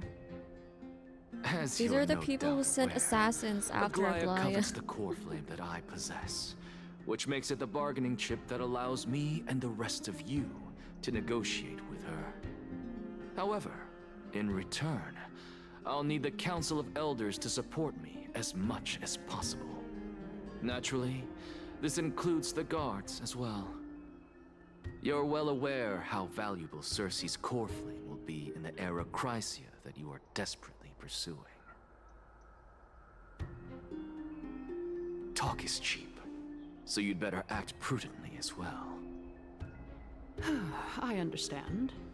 After all, this battle of wits is just a means for each party to acquire what they need. As long as your request is reasonable, the Council of Elders never shortchanges its allies. Since we're both intent on mutual cooperation, let's not mince words and just speak plainly to each other. Let us decide how much we can secure for ourselves and how much we're willing to sacrifice, like true philosophers, with our words and wisdom.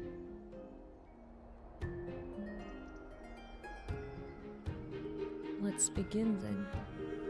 Oh. Wait. Whoa. Is this a battle or some minigame? Continuing from the earlier topic, Okay. let us discuss our common enemy. What is it? Ace Attorney Aglaea. thing.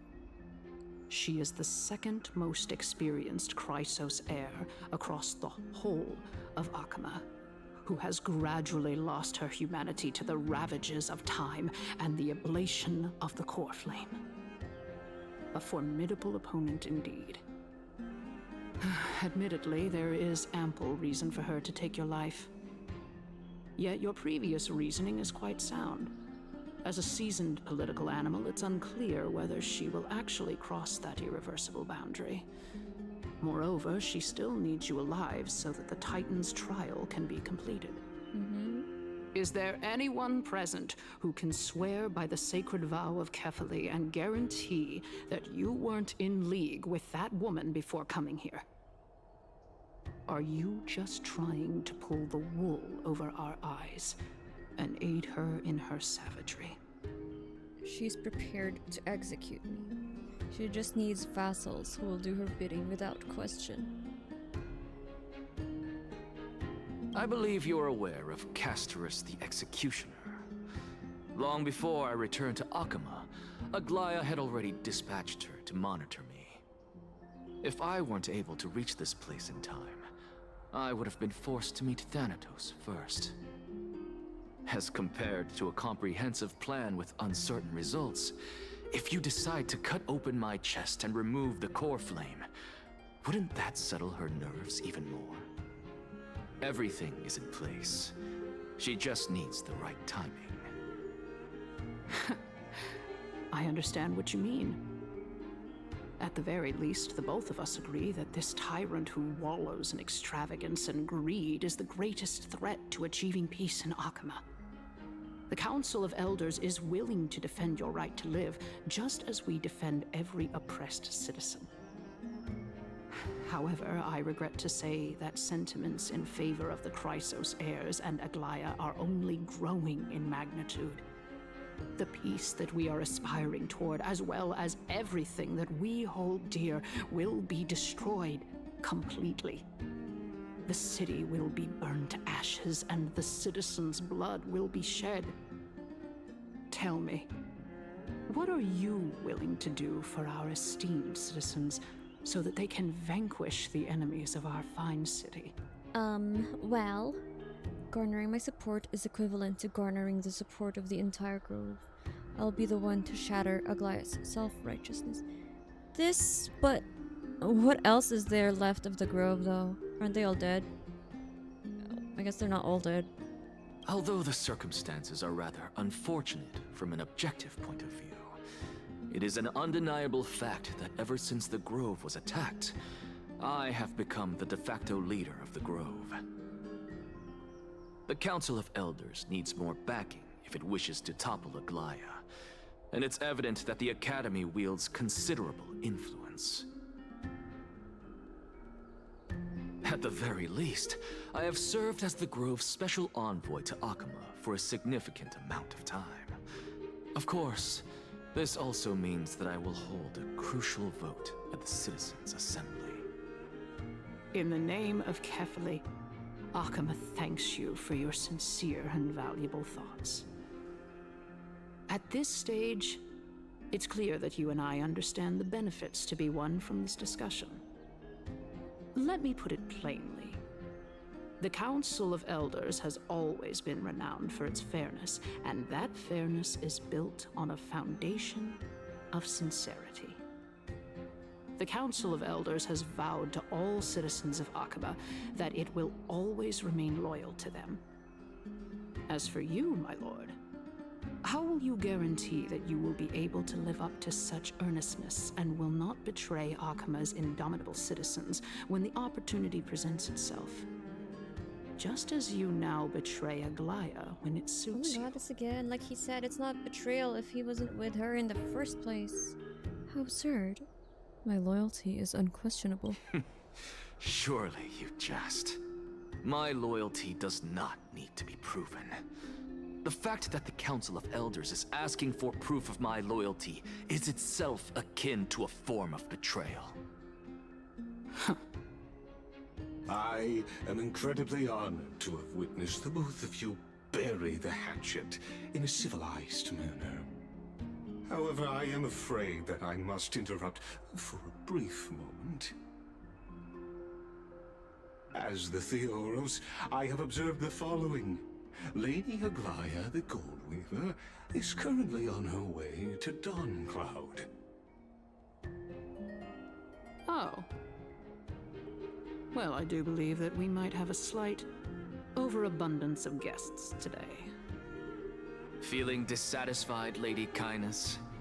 Despite the Council of Elders' lofty residence on Dawncloud, it must still tolerate the whims of the Chrysos heirs. So you were holding back just now. Seems like you are better at playing this game than I. In any case, I'm glad that she's arriving here. So tell me, Anaxagoras, now that you're an ally of mine, if Aglaea were to demand that I hand you over, what should I do? You can do as she says. Tell her that the Council of Elders merely wished to chat with me and had no intention of offending her. However, by doing so, the authority of the Council of Elders will be as thin as papyrus that has been soaked in blood. Not only can it be destroyed at the slightest touch, but the Council will also lose possession of a valuable core flame. No, more like 2 core flames. After all, at the next Citizens' Assembly, that young lady who is synonymous with death will also be standing on our side. Huh? Oh?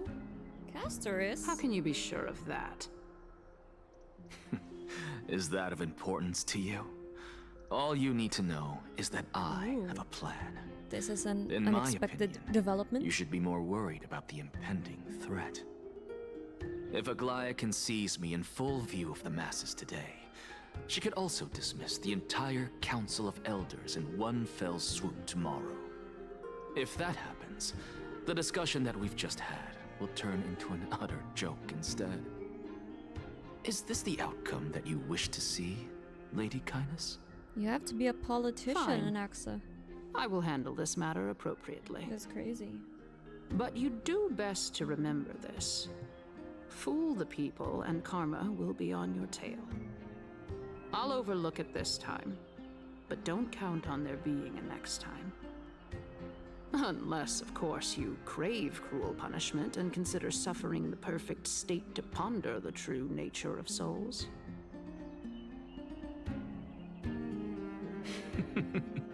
Well, what do you know? That happens to be one of my rare talents. We shall see then. I've got to say that you've managed to really impress me again. But shouldn't you be going after more? More what?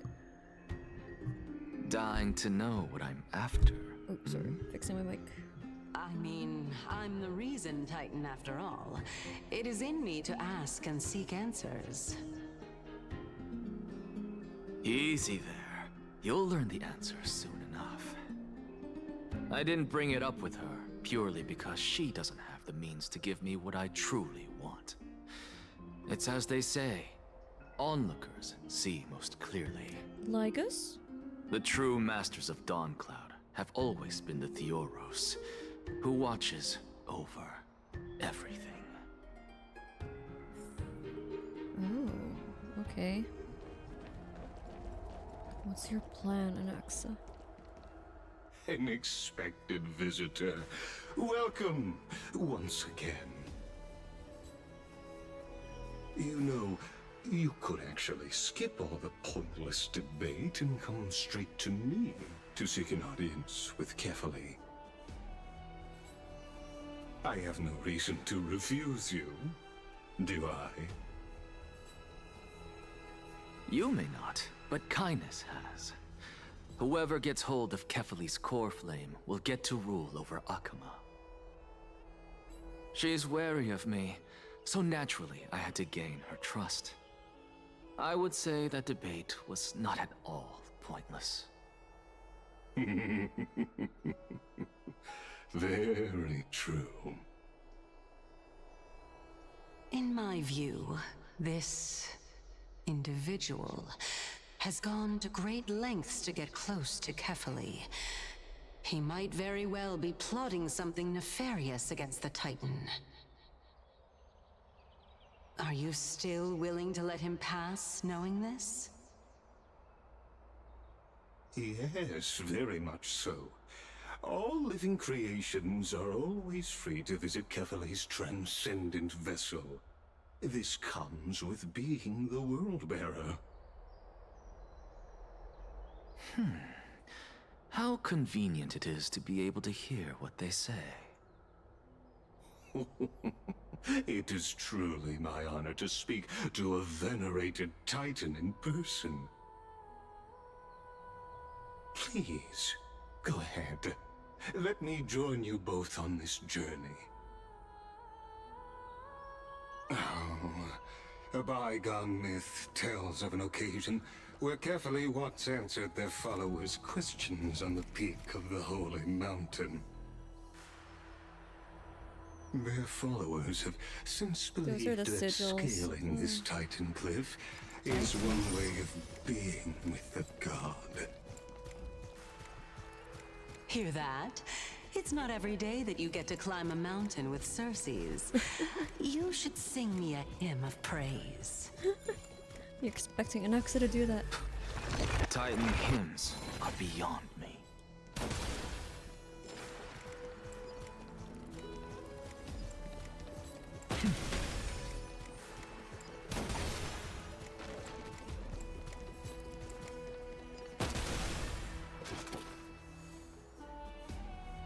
Why'd you stop?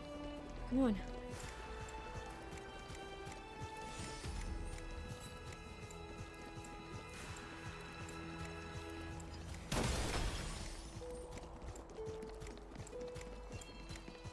Go on ahead. Take this Caenis shortcut, and the long pilgrimage stairway will be waiting for you. Did I see that in the map? I have to admit, I never expected you to not ask me anything. Not even my motive.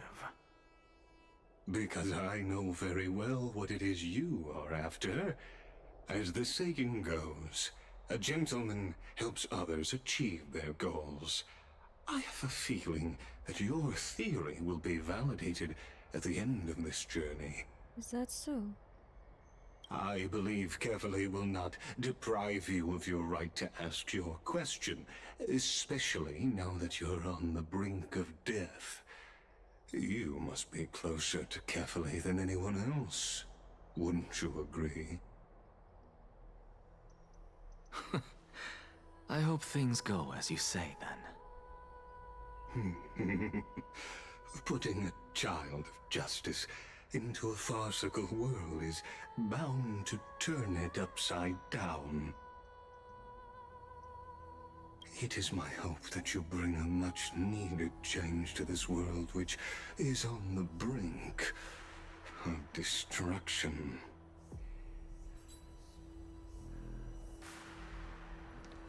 Walk with the divine and ascend the cliff. Where'd he go? Okay.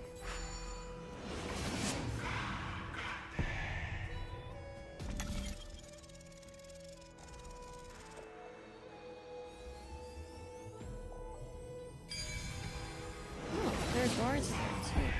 Honestly, this is my first time going up to Dawncloud's peak. What a splendid view. Isn't it about time you recognize the magnificence of us Titans? Titans built this? Well, I don't see how this place is different from those temples in the city. All they have are magnificent I thought their followers facades. would have built this. And even though I've come this far, I'm still doubtful about getting useful clues from him. I must be getting ahead of myself to be expecting to hear something nice from you. Oh? Haven't you been in my head for some time now? It's high time you get used to how I feel about things. Alright, we're just a short hike away from Kefali. No time to waste here. Oh. So no. the intellectual debate from earlier was too draining for you, huh? If Amphoreus gets a new lease on life, you should focus on strengthening your body and stop shirking social interactions. Save your concern. The Titan is in sight. Can you make it? Why? Are you going to carry me can't up if I were to do fall now? I know how far I can go, so just hold your tongue and come along. Fine then. I guess I won't say any more. I'll just wait till your soul dissipates completely to gain control over your body. Wait. Is that... Ceres? Huh? Hey, look at that. Huh? What should I be looking at? Am I hallucinating? Or do we even get to see souls when we're close to dying? So the Ceres soul is different from the Ceres. Well, I don't know what who he's talking to then.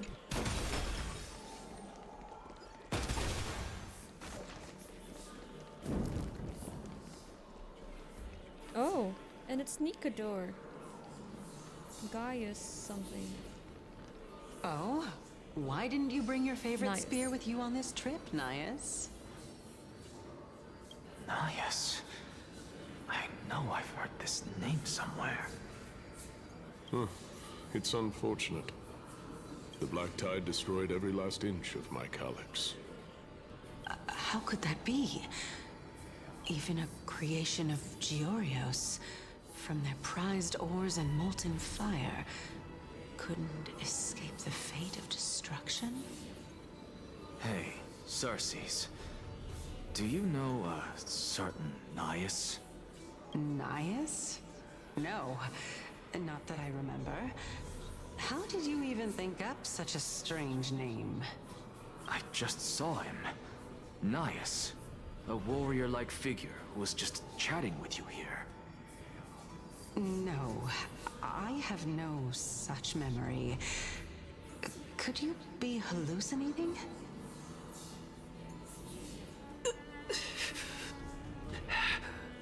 What's happening? This is a departed spirit. But Ceres is here.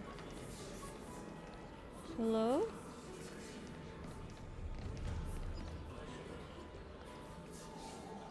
Should we perform a prayer, knowing that Anaxa doesn't really do that?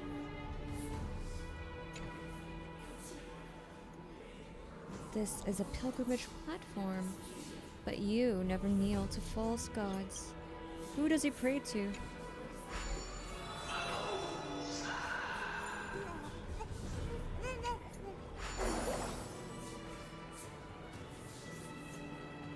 Okay. Going. I'll skip. Oh.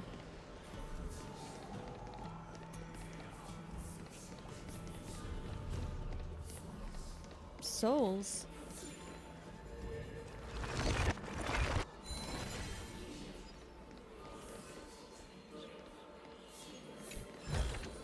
I'll skip the names. Go melt it down. What is this? Is this in the map? Oh, a hand? No.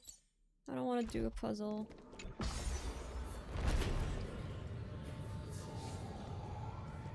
I'm so close. Oh. They're ascending. You two again.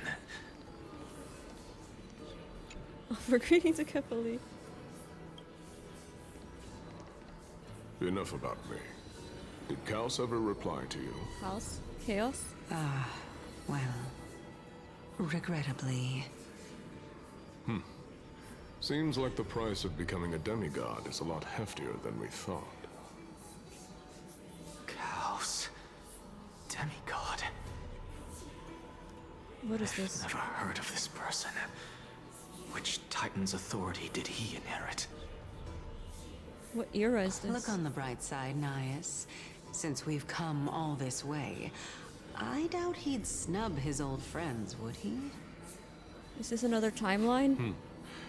Let's just hope we mean as much as the world to him. Is Anaxa seeing across timelines Hey! now? Are you seeing that same hallucination again? Yes. It's still you and Nias, but you're now talking about a certain Chaos. I'm guessing he's one of your companions? Chaos? This name sounds just as strange to me. Never mind.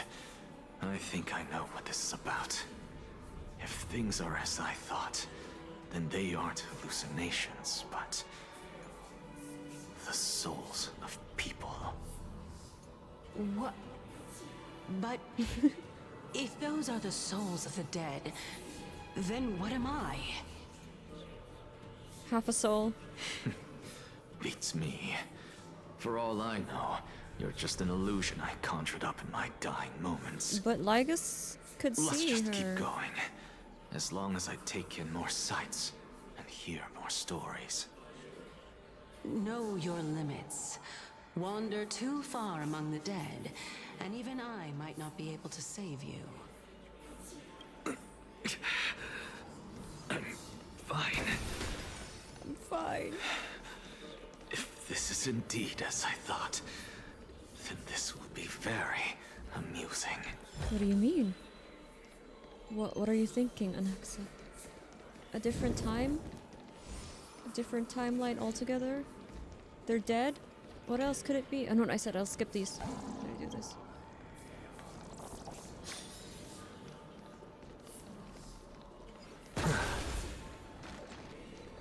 So... Oh, didn't let him finish. Can you keep going? Of course. I'm just... If I knew we had to climb a mountain, I wouldn't have come along with you. I guess this also counts as one aspect of the world-bearing burden. If Amphoreus does have a next life, you may want to get your body in shape. Keep your sarcasm to yourself. I'm not getting anything of value from them. They're just like two friends. I would sooner throw myself off this cliff and hit rock bottom than exercise even a little. I feel you, Ceres. So... I am Calypso of the eminent Seven Sages, after all. Training would make me no different from Calypso. those Helcalithist barbarians. Oh, that's their, like... Calypso. She's one of the Seven Sages. A member the split... of the Grove? Split souls, right? Kinda like... No, she Nayas. can't be. I would know her name if she really were one of the Seven Sages. Hey, Ceres. Does the name Calypso ring a bell? Ceres? Oh. Gone. What the hell? Doesn't matter. What's happening? I can do this myself. Where's the hand? Oh, the hand is over there. Looks like I'm nearly there now. The land of the dead.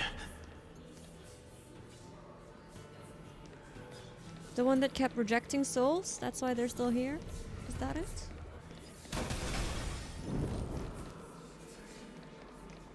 Oh, beautiful old world. Where are you now? Where are you? Oh, legendary era Chrysia. Return to the mortal realm. Oh, wrong button. Splendid gods once walked the paths we walk. Alas, all that's left of that warmth is a hazy mirage. Why are you chanting that too?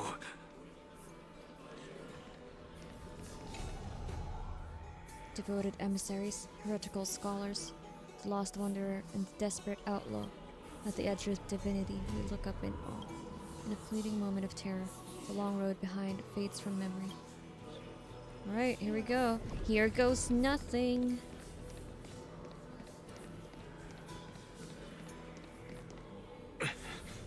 We're here. Finally. So, I don't get to ask the Titan my question. But all of you make for a pleasant surprise, nonetheless. Very well then. Let me uncover the truth for myself. Did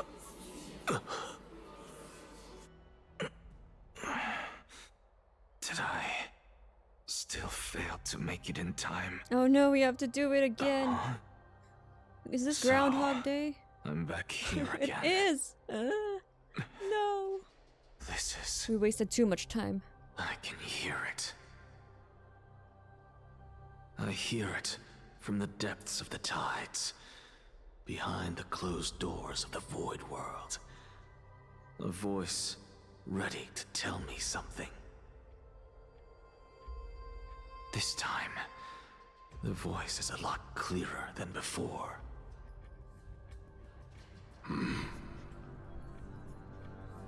Since we've come this far, Oh, I love this let's vibe. just wait. Like an old film.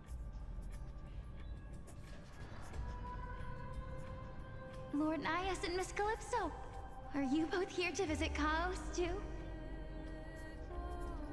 Yes, and we've been waiting for quite some time now. Regrettably, he hasn't answered us.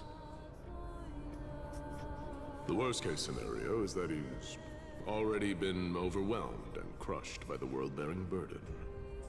Oh, he's the Kefali heir. You're overthinking, Lord Nias. I can still sense Chaos' soul in the area. And besides, we both know Chaos' nature. A deliverer like him wouldn't fall so readily, much less give up on all that he holds dear. Isn't that so?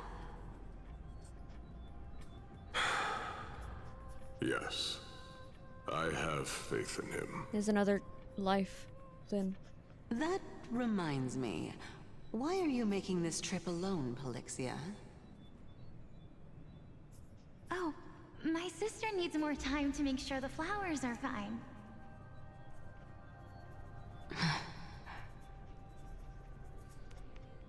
Such a pity. Both of you have hearts kinder than anyone else. Yet you are born only to take over Thanatos' divinity. Everything that I see and hear this time has left me shaken to the core. What may seem like a mundane conversation is in truth a once-in-a-lifetime exchange that has revealed the ultimate answer to Ceres' question. That was Ceres' disguise. The conjecture has taken shape and must now be solidified into a theorem. Next, I only need to seek verification from Kefali. Is he just simulating these? By doing so, I can answer Ceres' question and reclaim my body. Okay, let's try again then, Anaxa. I have faith in you. But no, I will not do that. Okay then. That isn't important.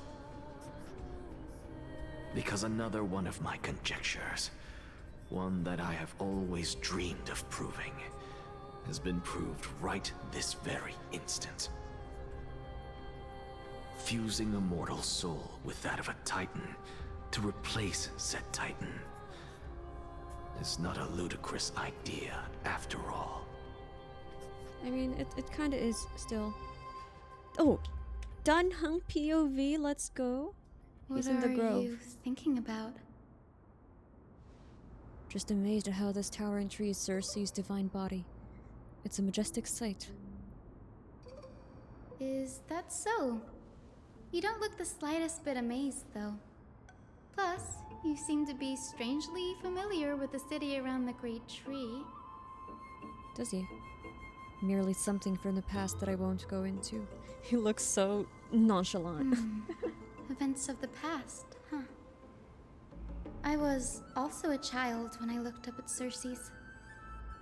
Their leaves and branches reflected the sparkling stars, and their trunk was like a pillar that supported the sky and ground. I stood at this very spot back then, imagining the day when I could climb to the top of this tree, because I would be the closest I can be to the sky at that spot.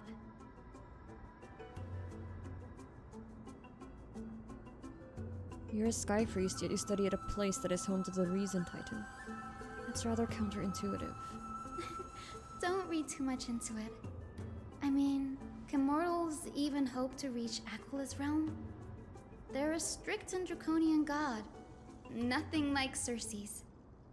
Reason is willing to share what is theirs with others, but Sky only expects people to revere them. You get what I'm saying, right, Denny? After all, the Titan that imprisoned you and Grey here in Amphoreus is none other than Aquila themselves. Well, I guess that's true. You have a point. Yes, I didn't count on provoking the ire of a local god. But there will always be people who dream of soaring towards the sky. Dan Heng, did you forget you're also a god? The Grove has a wealth of research on Aquila, and that is exactly what we are here for. Associate with that past of his. It's just, I never thought Grey would meet with something like that before we set off. As a physician, I should have been there by her side. Bad luck tends to come in streaks, so don't beat yourself up over it.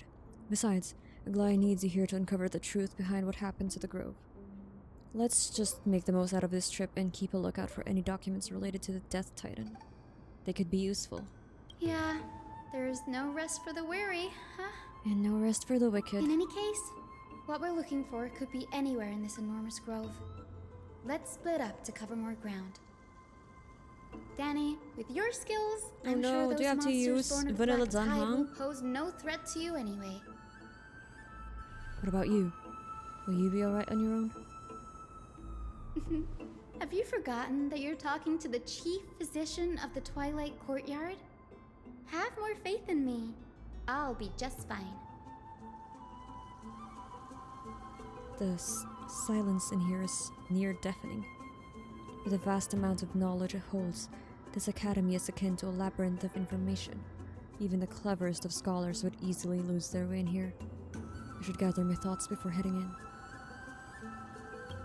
How to leave Amphoreus. In the myths, Aglaea, the titan who reigns over the domain of the skies, is a colossal bird that overlooks the world beneath them with 100 eyes. As long as they continue to soar above the clouds, the people of Amphoreus will remain trapped on the ground. Hyacine's forebears were priests who worshipped Aglaea. Nobody's more familiar with the taboos of the Sky Titan than her. Seeing how Aglaea sent her here as a guide, it's possible that she plans to have Hyacine take on a trial in the future. Amphoreus Titan mythology. In Amphoreus, titans are a common topic of discussion. People create myths that, in turn, conceive titans. It's a tricky task to keep an objective view when among the people of Amphoreus. Is there a way to step out of the situation and look at it from a different perspective? So they're made because people, and they're made powerful because people worship them. We have so many things to choose from. The Crisis Heirs and Demigod. Crisis Heirs are humans who possess heroic qualities, with most of them demonstrating extraordinary combat prowess and strength. Upon clearing a core flame trial, a Crisis Heir can even ascend to a demigod and inherit a titan's divinity. Wait, something about that feels off. Is this a selection process of some sort? Yes, it is. Titans and Eons are two distinct classes of beings. Titans can communicate with us humans, and it is not impossible for us to overpower them. Upon their demise, we can even take over their divinity. In this regard, Titans can be said to be a lot more similar to humans than Eons are. It's true, Eons rarely contact humans. We're just special as trailblazers, I guess. The Flame Chase journey in the prophecy. Guided by the prophecy, the heroes are on a quest to reclaim Core Flame and usher in the Era Nova. Their efforts have seen gratifying results to date. As I expected, the prophecy is the hardest to make any sense of, but with barely any information to go on, no matter how much I ruminate on it, it won't yield any results. I should leave this for another time. I should probably turn my attention to something else. Our plight? Yes. Nobody could have ever imagined that our life would be forfeited the moment we landed on Amphoreus. I should have done more to keep her safe, but it's not too late. We still have a fighting chance. The unique rules that govern life and death on Amphoreus might just work in our favor and save her. The Grove is a veritable library of knowledge. Maybe they'll have records on a similar case. Please let there be one. Enough musing for now. It's time to move. The clock is ticking. I should search for clues as I move. Next chapter. Papyrus, read the Blasphemer's will. Okay. Dan Heng POV. Thank goodness we're not he can be added, but I'm not gonna add him. No, I'm sorry, story Dan Heng. If you were in Bibator Lune, maybe, but that's alright. Alright, cut. Okay, let's start with Papyrus, read the Blasphemer's will. I don't want to use story Dan Heng, I'm sorry. And we're with Hyacine right now. Oh, we didn't have to do the puzzle. So, this is nice because these two are the ones who didn't go last time. Oh, when Castorice, Trailblazer. Oh my god. Phainon.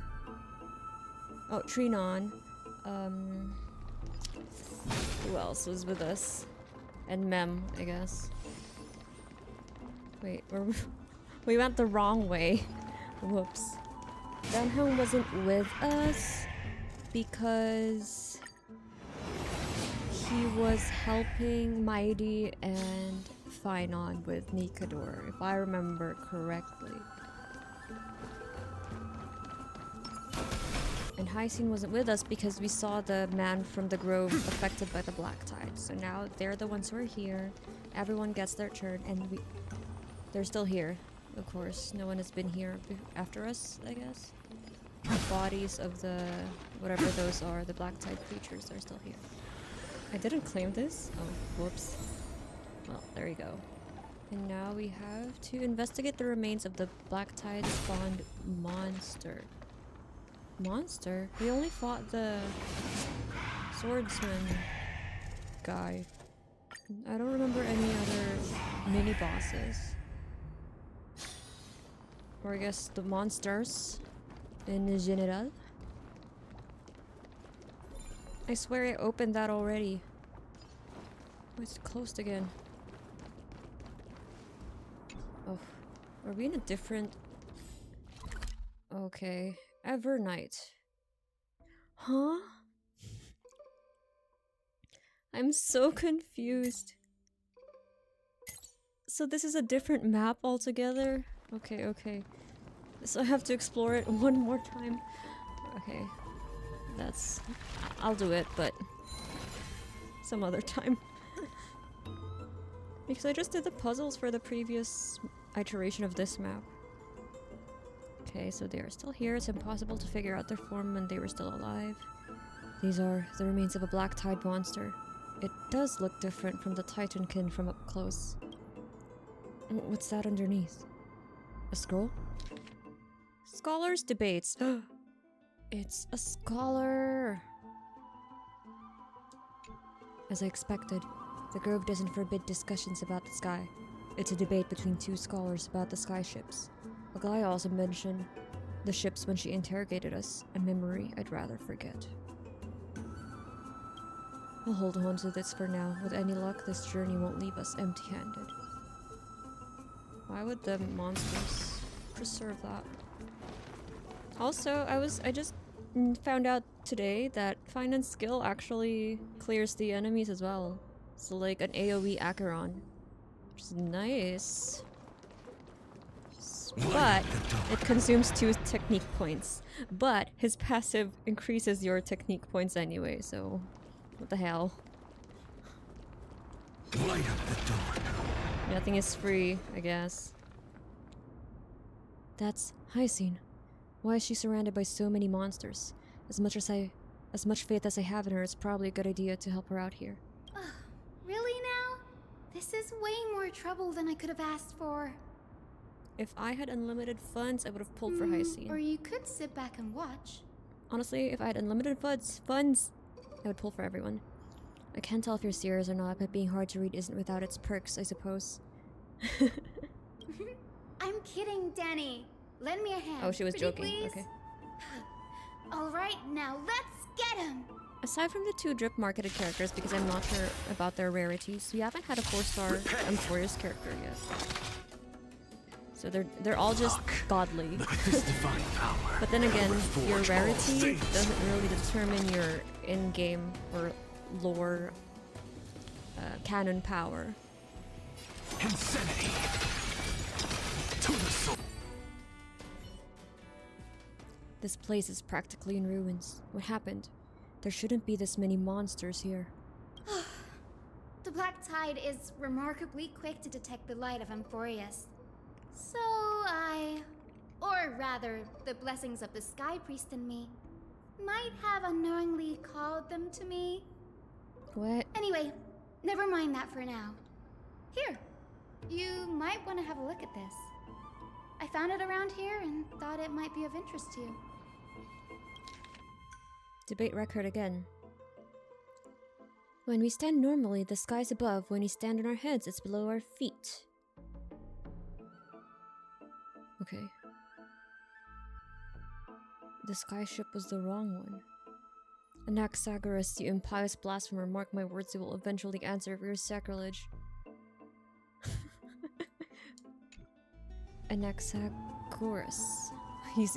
There's a gap in between. He's the scholar who fused himself with the core flame of reason. This is new. I didn't know Professor Anaxa was researching the sky. He's never mentioned anything about it. Phainon said Anaxa might be opposed to the flame chase journey. Might is an understatement. Anaxa has never been one to venerate the gods, nor has he ever found it within himself to put any faith in the prophecy. People have come to think of him as a heretic, even in a place as liberal as the Grove. Yet, it is also this very blasphemer that Ceres favors.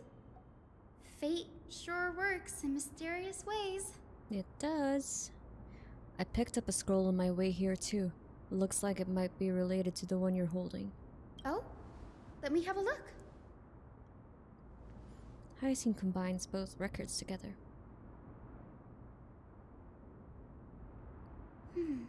By the looks of them, these scrolls are records of two conversations that took place in the same setting, one after the other. There's still much I don't know about the Grove.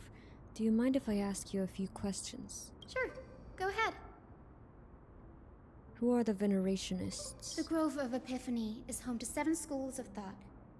While all 7 schools are founded on the ideologies of Lygus, the first scholar, each is unique in its own way. Among them, the Venerationists revere and worship the Titans the most. As the sage of the Venerationists, Euthyphro has always been at loggerheads with Anaxa.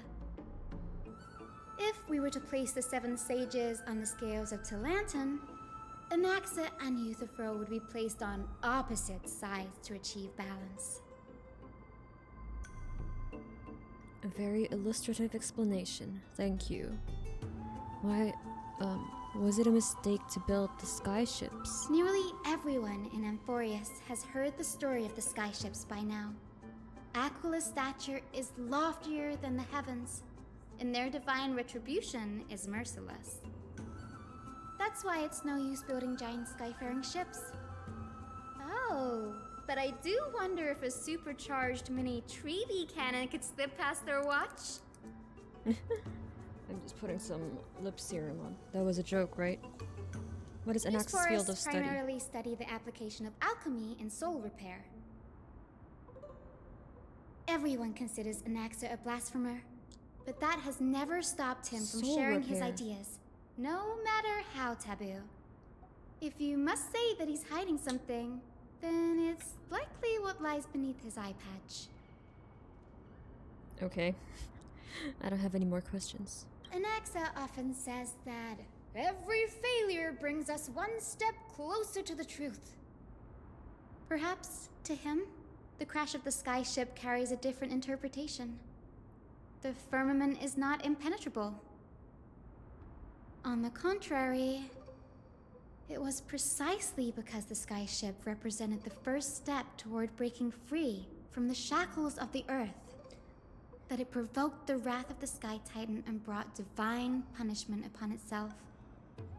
It's a shame that the majority of the Grove's research on Aquila was headed by the Venerationists, with sacrificial rituals making up a predominant part of their findings. Discourse about more esoteric subject matters in relation to Aquila dwindled even further after the skyship incident. So much so that even this scroll is completely new to me. Don't worry about it. We'll just collect everything we can find on the Titans for now. There's something else that caught my attention, though. This says that Anaxa is conducting secret experiments of some sort. That's what I'd like to know. What are these experiments he's involved in? Even I, the assistant lecturer, know next to nothing about them. I have a bad feeling about this. Could there be more to what happened at the Grove? There's always more to everything here, apparently. Why can't things ever be straightforward and concise? Oh yeah, because then you wouldn't have plot. You wouldn't have a game. That's what the director said. Okay, we're back here. Well, we find Calypso. It's strange to me that Calypso, in Anaxa's mind, Oh, no, because Ceres wasn't there when he asked about Calypso. Because that was Ceres disguised to Trailblazer and team when we were here.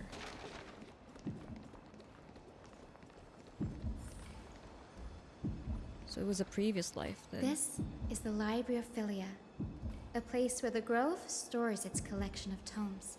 The heartbeats. Other than books written by the 7 schools, you can also find philosophical texts, ballads, and religious writings from the Outlands here. Cities that desire to learn from the Grove were apparently expected to contribute knowledge of equal value to what they saw. We've had more than our fair share of hilarious episodes over the years. For instance, it's said that the Erythrocaramists once borrowed a manuscript from a certain author, but ended up returning a copy instead of the original. What's more, the original manuscript was supposedly then hidden here. That doesn't seem like a nice thing to do. Nice? No need to hold yourself back, Danny. You can just tell it like it is. Their behavior was no different from bandits. Well, if you don't mind, did the Grove ever rob Castrum Kremnos? Whew. You've got me there. Some said you couldn't even find a dictionary in Castrum Kremnos, so I guess Don't let they were Mighty spared. hear you say that.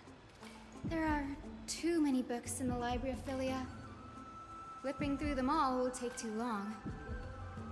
Why don't we use the Biblioslate to search for the texts we need? We can bring them back to Occama for reading after that. Agreed. This place isn't safe. We should leave as soon as we're done. There are still several more scrolls strewn all over the place.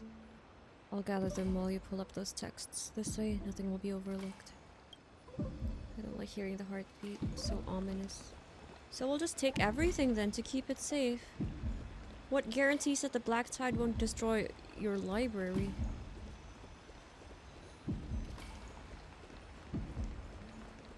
Oh, there's so many. Oh. A record of the many research topics a Capriest scholar had applied for, and the replies from their school's sage about these topics. A discovery that many mythical beasts renowned for their longevity actually reside in areas with poorly managed birth and death records for such creatures. Lacks research significance, not approved. An observation of real plants within the grove imitating the growth patterns of nearby white dryads. Permission to research. Falls under the domain of the Lotophagist School. Not approved. Investigating the feasibility of placing flying birds into rocket tubes to guide the direction of the rockets. Like, too fanciful, not approved. Okay. Impressive tenacity. Hopefully it helped him survive the black tide. Oh, what was that? Am I losing connection? A book covered in annotations. Art of Sophistry, 40 ways to improve your debating skills. You skim through it, and the highlighted methods include virtual causation, false premises, contradiction, conversion, conflating prevarication and reality, misinterpreted punctuation, misattribution, and generalizing specificity. That sounds like an irony, among others, or a paradox. Amidst it are scholars' exclamations, a true eye-opener. The art of language knows no bounds. If I can't master sophistry, I can at least learn to defend myself against them as an honest man, and so on. The last resort is, when all else fails, employ brute force. Damn. This isn't going to be of any help, that's for sure. So we only have those two, and then the last one. These are complaint letters from the scholars about Anaxagoras, the Blasphemer. There's a thick stack of letters. Based on the dust accumulated and the perfectly intact seals, the complainee did not even bother opening them and just chucked them aside into a corner. This is about Anaxa? I should read this. Hyacine, you should come have a look too. Ugh, it's so dusty in here. Whoa. Are these all complaints about him? I can already see what they must have written. Anaxa has no respect for the gods. His very existence undermines order in our society. They're probably all things like that. Does Anaxa hold that much influence? Why else would they call him the Great Performer? When Anaxa established his school of thought, the first thing he apparently did was read his own work to everyone. Okay, well, don't they all do that? Are the Titans truly an accurate reflection of what humans think gods should be? Worlds created by gods are indubitably perfect, but what of Amphoreus? Only foolishness and insensitivity everywhere you turn. Uh-huh. An uncanny impersonation. What happened after? They marched him straight to the seat of judgment before he could finish. Okay. Though what he took on in the end was more of a debate than an actual trial. He had to address every one of the scholar's allegations, or face expulsion from the grove. The first allegation was... Do you agree that since the Titans created the heavens and earth, so the mountains, rivers, and seas must likewise be their creations? Am I supposed to put myself in Anaxa's shoes and answer that? Yes. As told in myths, the seas, the skies, and the earth are all, beyond the shadow of a doubt, creations of the Titans. Anaxa would have probably been spared a lot of trouble if he had answered this way. Instead, he quoted past instances of the flame-chased journey, and posited that humans have the potential to take over the divinity of Titans. Needless to say, his critics didn't take kindly to his answer, so they followed up with a second allegation. You claim to be studying souls, yet you are, in fact, defiling them and committing acts condemned by the gods. Do you admit it? That's a serious allegation. Did he really do that? Anaxa always wears an eye patch, never removing it, even when alone. Some say he used one of his eyes as an alchemical ingredient. That's hardcore. Every being in the world owes their safekeeping to Kifili, and this is even more so for the Chrysos heirs who have divine blood coursing through them. If he has really done something of that nature, then it'd indeed be sacrilegious. Thankfully, they had no way to prove it, so it amounted to nothing more than an allegation in the end. One by one, Anaxa engaged in wars of words against those who would challenge him. Toward the end, a scholar asked him, "Anaxagoras, have you any respect for the gods?" It was only after a brief silence that he answered, "I have never denied that Titans are meant to be noble constructs." What he didn't say, that the Titans are not noble, rings louder in this case. Yes. I'm not sure how that controversy was eventually resolved.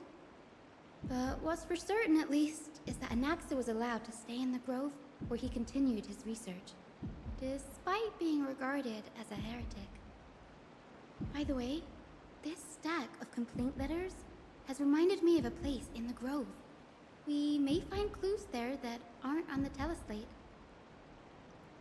Okay, let's move on. I'm talking about Anaxa's alchemy lab, hidden between the cornerstones. Given the Grove's meticulous approach to archiving, could there really be such an oversight right under their noses? And how did you know about it? It's a well-kept secret. Among the seven sages, excluding the nominal chief sage, each has a private sanctuary where they can conduct research undisturbed in their free time. Even the administrators of the Library of Philia are restricted from accessing those places and documenting the sage's research. But with the grove in this state, I'm sure Anaxa won't be mad even if we sneak into the lab for a short while. Right? Right. The trees, they're like a maze. Right, well, how do we find it then? How does one find a hidden lab? The hell?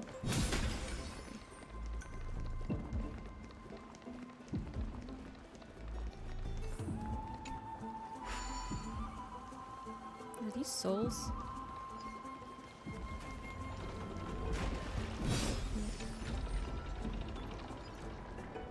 Ferris wheel.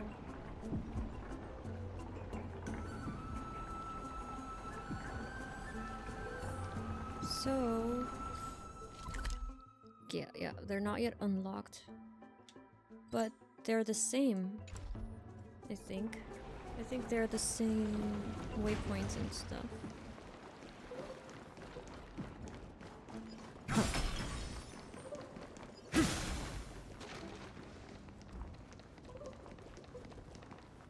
This is the place, but where is everything? Materials for alchemical experiments, matrix diagrams, and even the seal to the lab. They're all gone. Did the Black Tide destroy it all? Maybe he came back for it. No wonder we didn't see any defense mechanisms along the way. Have you ever been here before? No, not even close. Not only are alchemy experiments high-risk activities, but Professor Anaxa also has a penchant for using bizarre materials. Students often saw him walk in looking bright as rain, but come out covered in soot with his hair singed. Naturally, no one dared to come near this place. Huh? That bookshelf over there seems to be the only thing still intact. Okay, let's go check it out then.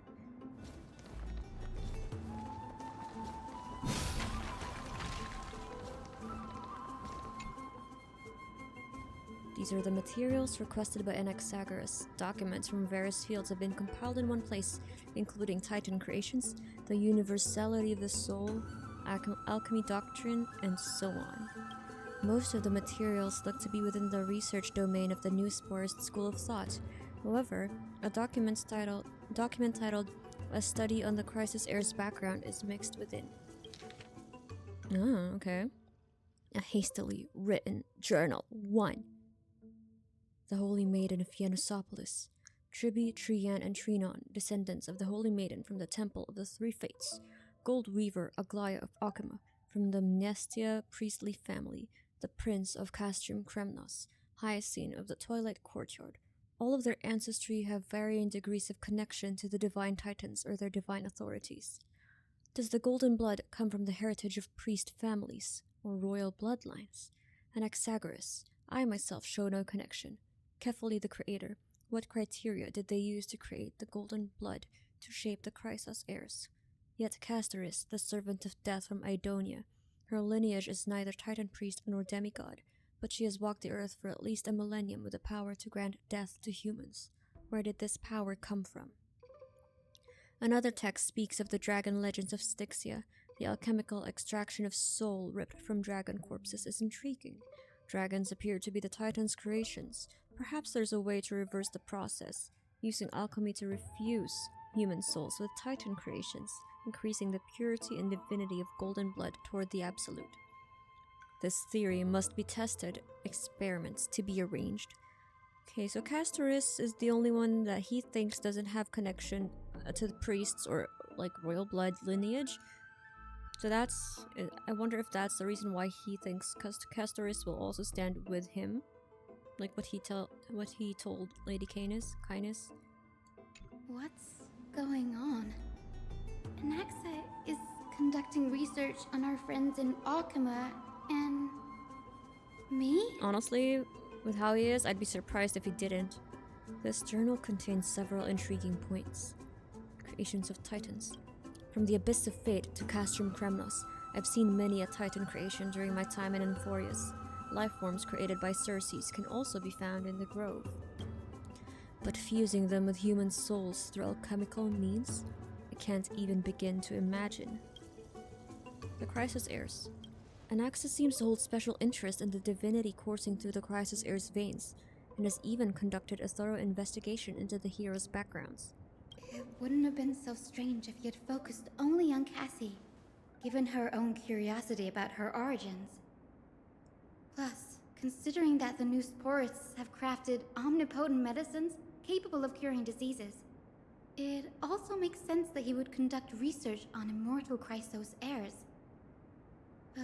Now, it seems Anaxa's objective was never to create medicine, but to identify the origin of the golden blood and figure out its inner workings. Anaxa's research. Through alchemy, Anaxa aims to refine the golden blood in the crisis heirs to a degree of purity equal to divinity. This must be what he means by close to true purity, but treating both Titan creations and the human body as materials to be used in alchemy experiments? That's rather extreme. Danny, look at this. I have a bad feeling is he about becoming a Datora type of character? These documents appear incomplete, judging from what's left behind. The important alchemical formulae have been taken away, only the author's reasoning remains. A hastily written journal. Number 2. The previous approach has flaws. Fusing human souls with Titan creations does not purify golden blood. Even pure Titan creations are contaminants to the crisis heir's golden blood. Soul fusion between humans and creations merely repairs impurities of the soul or maintains a connection to dying souls. While creation myths tell us that crisis heirs and other creations were all made by Titans, their nature differs fundamentally. The Titans' creations are no intermediate products of an alchemical process, and the crisis heirs are closer to the Titans than the creations. In other words, I should not have considered Titan creations equal to crisis heirs. The hypothesis I should focus on is one pointed towards the Titans themselves. Such rare chances to study Titans demand a meticulous selection of research subjects, and living Titans prove impossible to restrain, and dead Titans offer no insights worth pursuing. But dying Titans, they are the perfect research subjects. Only by understanding the fundamentals of creation can we ensure the perfection at the moment of everything's birth. Through my own hands, I will melt a Titan and reach the true essence of the soul. Is that what he's gonna do to Aquila? Oh no, Kefali? My biggest fear. It's come true. He wants to become a god. After going through his notes, I think I can piece it all together now. But why? Anaxa was carrying out experiments on soul transmutation. Do you mean he's trying to reconstruct human souls alchemically? Like Albedo? Yes. I haven't done that quest yet. He was secretly conducting research on. Something he had to keep hidden from others. Compared to his public speeches, this is the real blasphemy. What, like AI? Oh, I just thought of something. Uh-huh. What's wrong? Do you remember when the Black Tide was approaching? The Grove had planned to send Ceres' core flame to a safe place. But an accident happened along the way, and Anaxa lost his life in the process. But he ended up protecting it, right? But Ceres took over his body and resurrected him, which led to the situation we're in now. That's right. But what if Professor Anaxa's fusion with the core flame of reason wasn't an accident? That's what he was intending to do? What do you mean? Put yourself in his shoes. Knowing that the Black Tide was closing in and your time was running out, what would you have done?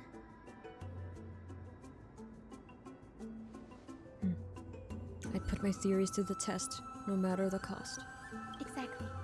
When the Black Tide came, the true reason Anaxa headed to the Luminary Throne was to transmute and fuse himself with the Titan's core flame. Does he remember this, though? Did he succeed? No. He died. Judging from how he reacted after the event, the results came as a surprise. Maybe he failed to consider the possibility that Ceres would make a similar decision. The manuscripts detailing all the alchemical formulae have been taken away. His research is still ongoing. I don't get it. Could he have taken them for other purposes? What is his motive now? What? There's only one Titan left in the world now. No. No way. To conceive an entity of perfection, one must first understand the principles of creation. If Anaxa is an Akuma now, then that means... He's after Kefali. So the Ceres in his this mind... Sky above us, it's not real, is it? Ceres in his mind is not the actual Ceres? Because then she agrees if she's not stopping him. Is she just a figment of Anaxa's imagination? The sky above us, it's not real. You're giving me Scaramouche vibes, Anaxa. Of course not. This is just an image from a projection device used for educational purposes. A simple trick. The day-night cycle has been lost to this What about Aquila? So that students like you may still learn about the night sky, astronomers have harnessed the Titan's miraculous power to manipulate the light, projecting the nights of the past here for you. Much like how the sky above the holy city is also illuminated by Kefali's dawn device. So, the skies of Akama are fake too. You mustn't conclude that, Anaxa. You should know that only a child would expose a trick and be proud of it. What does that Often mean? people know more than they let on. They simply choose to feign ignorance So people because are they just have willingly no other choice. living a lie. Then they're just deluding themselves. People believe in Kefali's tale of Genesis, accepting wholesale whatever the priests preach. But we're different. We've already walked out of the firelit cave of ignorance. Plato's cave. Allegory of Plato's We cave. have already realized that we live in a world where Titans allegory make the or rules. something like that. Even when we look at the sky, we're only seeing what they allow us to see. Rather than gazing at this mockery of a night sky fabricated by them for the rest of my life, why shouldn't I be the one to take control of the projection device instead? So much time has passed since you sowed the seeds of doubt in my heart, child. Many a night, I find myself penning down all my theories and wild ideas, only to burn them to ashes when I open my eyes in the day. Why? Because we'll face death by burning if word gets out? As a sage of the Venerationists, my soul has already become inextricably linked to the great tree. Every word I say and every move I make is certain to influence every leaf, every branch, even the tree itself. But above all else, my days are numbered. Instinctively, I have my doubts about the golden blood and the human soul, yet I have no means of verifying them. The golden blood in my veins is woefully thin, and I am loath to waste what little time I have left obsessing over a hypothesis that cannot even be proven in the first place.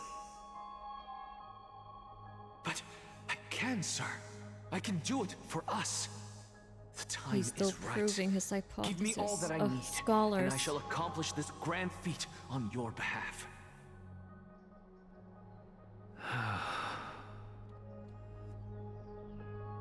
You're right. I shall do just that. In the next meeting of the sages, I will spare no efforts fighting for the rights you deserve. Go. Establish your own school of thought. Find out what we are. Become the one who Hence, conquers the ultimate alchemy. truths of the world. Child of humanity. Oh, she's back. You didn't go to such lengths for an audience with Kefali. Just ask him a few questions, did you? So, you figured it out. If I were as foolish as Adromus, perhaps I'd throw myself down and prostrate before their greatness, begging for the gods' prophetic wisdom. Well, sorry to disappoint, but I'm no Dromus. Alas, I am a human, standing tall on 2 feet, possessing both intellect and pride. Before such power, does it make any difference whether you're a human or a Dromus? I'm sure you're familiar with the story of the Styxians. Ooh. When the raging waves threatened to swallow them, they didn't just give up and become sitting ducks. No. They constructed a dam that kept the roaring tide at bay, chaining down the mad That Fagusa. looks so cool, that city. They call me a blasphemer, Ceres. But that doesn't mean I deny the existence of gods. It's just, as I see it, Titans are simply a force that mankind has yet to find a way to tame. Oh? If power that rivals the Titans is what you crave, why not conform to the prophecy and brave the trial? Why stop at harnessing the power of the Titans when I can do so much more? The source of life is what I wish to grasp, to understand what makes up the soul, and to learn what we really are. Thanks to you, I've had the chance to personally verify, in more ways than one, that the soul indeed ceases to exist in death. But where there is death, there is life. And where there is an end, there must also be a beginning. What do you mean that How you verified it? Is a soul born?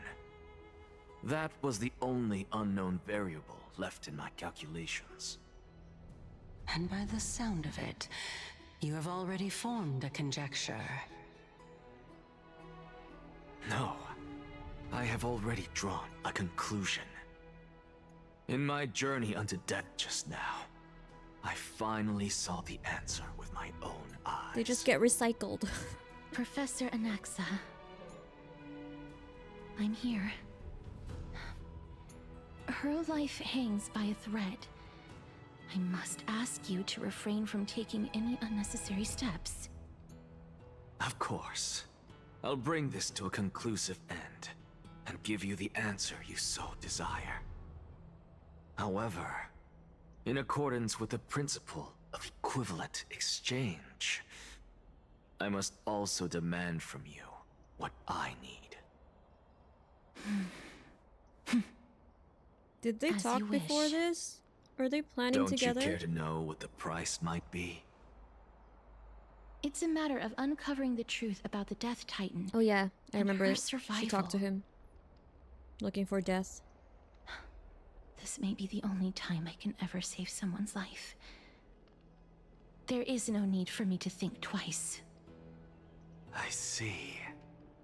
In that case, let the show begin. Oh, so she agrees with Anaxa. Indulge me. Am I correct to say that you intend to prove Thanatos' whereabouts and prove the nature of our existence now? Before I begin, I must confess I had been stuck in a cognitive trap all this time. Is Ceres just his soundboard? As unrelated as these two propositions may seem at first glance, they are in fact But then logical Lygus, or whatever his name was, can see her. They are merely two different ways of telling us about what the soul is at its core. The reason I say this is, as I've mentioned earlier, the answer was hidden in my journey unto death. Professor, you were in the Netherrealm? Yes, I am but a living dead man now, but that's not important. What truly matters is, I overheard a conversation between heroes. That's not all. Remember how I said you were a part of that conversation too, Ceres? And I've told you that I have no recollection of such an event. That was likely just an illusion conjured up by the mind of a dying man. Of course you would remember. Because that wasn't you. That was Calypso, one of the 7 sages of the Grove. Calypso? Castorice remembers. Oh, that's the name I made up on a whim when speaking to this girl. How do you know of it? And surely you jest. Don't you think I, of all people, would know if that were the name of one of the 7 sages under the shade of my tree? Don't you claim to know the Grove's past like the back of your hand? It seems you've lost even the memories seared into your soul. Use your head, Ceres. Since all of this took place in the realm of the dead, it stands to reason their likenesses are of souls from the past. They're just repeating it with different names. The living cannot step foot into that world. So who could they be? Think about Calypso. Why does she share your likeness? Yet you have no idea who she is. The answer is evident, is it not? It's funny that she came up with that name. Those fallen heroes are the mortal incarnations of the Titans before their ascensions to godhood. The gods aren't master creators born out of thin air, and they are no different from humans, because they all evolved from one. And they eventually will do the Titan's duties as well. Does this answer disappoint you? Yes, because you've answered So, nothing. like, if Catholi's If I truly was once human, as you succeeds, claim, then where that do heir the will children of take humanity come the burden? from? Even on the off chance that you speak the truth, this brings us no closer to grasping Thanatos' whereabouts. How are we to find them? I knew you would say that. But it matters not. I know what I'm doing. Actually, why don't we have this supreme being standing before us tell us everything? You can revive a Titan? I thought he wasn't dead. Humans cannot return from the dead. Neither can gods. But all we need to do is look at this from a different perspective, and the problem will resolve itself. The solution is simple. Just like what you did to me. You're gonna fuse yourself. If I'm reborn as Kefali, I can rebuild the world and all within it as they once did. Simple, is it not?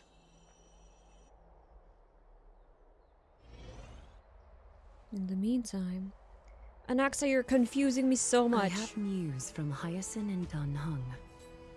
Anaxa might be trying to do something with Kefali's divine body.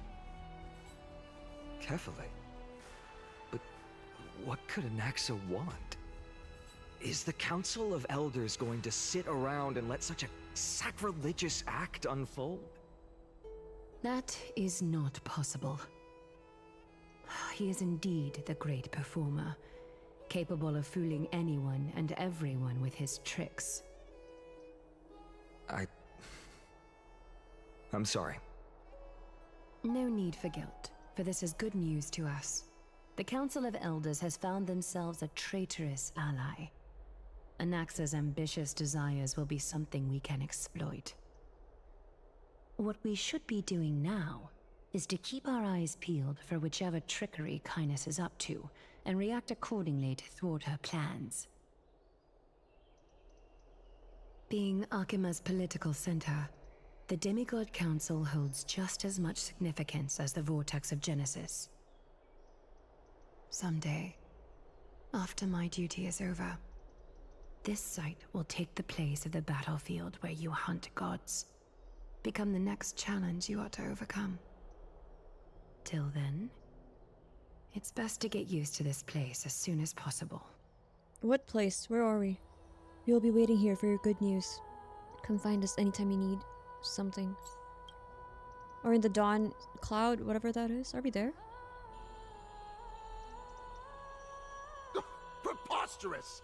The Christos heirs only have their standing because of the Council of Elders! How dare they trample over it! Wow. These people are shooting daggers with their eyes. Make fun of them. It's been a while. Oh, Castorice is here too. Hello, Oleg of Amphoreus. But we've never met. What is that supposed to mean? Is this really the sort of person that the young lord praised as a ferocious warrior? We haven't actually met him, like as Trailblazer, I think. It has indeed been some time, Lord Castorice. What brings you here in such haste? No, that was like my DPOV. Shh, keep it Tribute down. POV. Be more vigilant. See those duplicitous dogs over there? They do the dirty work for kindness. Oh, we did. Oh, no, we did. I've already ordered my people to hold them back, but we should still lay low. Unless you're itching for a bloody fight to get a workout in. Like when he kidnapped My bad. Trian? So, did something happen? Phainon? Did you hear thunderclaps last night? No, I'm a heavy sleeper. Hooray, it's Acheron. Someone's coming to save us. It would be hard not to notice thunderclaps in broad daylight. Acheron. She appeared. Hacker, what? Oh. She's been through a lot lately. Please Excuse pardon me? her. Can you tell us more about these thunderclaps? Thunderclaps are beacon signals of strife. They are a message from the young lord. He threw a spear bearing several words at Akama. And? Carry on. Watch out. The Flame Reaver is back. Huh? I guessed as much. We didn't actually kill them back at the Kremnos Arena. Okay, the Black Tide is back then. I figured this is something you would want to know. We Kremnoans never back down from a fight. So if you plan to take that thing down in a battle, reach out to me anytime. You have my gratitude. I will let Aglaea know about this right away. Remind her to be on her toes while you're at it. That vicious kindness has been unusually active lately. Those lackeys she keeps under cover have been going in and out of the city a lot more frequently these days. Some even seem to be getting Kremnoans to defect to the council. What's happening? That's her. Looks like you can see it for yourself. We should get back. Thank you for the intel, Lord Castorice. What's happening? Okay, back to our POV.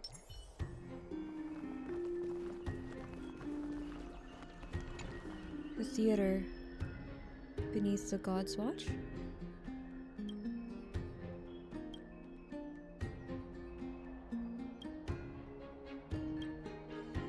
Are you entertained? Oh, are you not? Are you not? Are you not entertained? Above, as the Theoros I have observed. Oh, it's Lygus, our bro. Virtuous citizens of Akama, Phainon, Vides, Elysiae, and the Outlander are heading toward us. Oh, it's Aglaea there. Aglaea? What happened here? I know about the poisonous fangs of that king snake through the golden threads. Oh In the no, past, we're gonna Ace I Attorney would again. be confident about keeping her in check, but I admit I am now unable to do so. What do you mean? It is no longer about eloquence or arguments. I have been a demigod for far too long that I hardly have any humanity left. Before I realized it, I have become no different from these hypocrites, no longer capable of relating to the people. This has come a lot sooner than I expected. But perhaps it is time. I need you to step up, Phainon, in order for me to retreat behind the scenes. Go Phainon. Yes, this is my duty. Support. It is far easier for the Council of Elders to fool many than just fool one person. Their so-called more support is no more than a ruse to distribute power using words instead of lances. There is no glory in winning this debate, but that makes having respect for humans so much more priceless. Phainon, you are a Chrysos heir without flaw, capable of relating deeply with humans. I appreciate what you've taught me, Aglaea. I hope we'll live up to your expectations and win this debate. Don't worry, I'll help you. Who is this? Oh no, she's gone crazy. Oh, you've done well, Lord Calictus. Let me take over and personally close this debate for today. Dearest counselors, let it be known that I sorely miss the blissful times portrayed in lyrical poems. Back then, Amphoreus was home to nearly 1,000 cities, each with their own local faith, while gods walked the earth and shared close bonds with humans. Yet, in the present, people from all over are forced to leave their homeland to seek refuge in the holy city, where they hope to rest under Kephaly's protection. All of us have long been in the same boat, with no way out of this plight. We didn't have a choice in the past, but now, the Council of Elders brings to the table a new possibility. All I have left is one question for you. Would you rather strive toward the unheard of Era Nova, or return to the prosperous Era Chrysia of our past? Make your choice. In the words of Daenerys Targaryen, which of the two would lead mortals to you an can live ideal future? in my new world or die in your old one. You can't bring it back, that's the point. Era Nova is a path of salvation the gods promised. We should not have doubts in the Flame Chase journey. We all know that Era Chrysia is a thing of the past, Lady Caenis. Please, enlighten me. How does the Council of Elders plan to turn back time? Yeah, how will you erase the Black Tide, huh? Let the three Titans of Calamity be born, and Era Chrysia is nevermore. But bring demise to those Titans, and Era Chrysia will descend upon us again.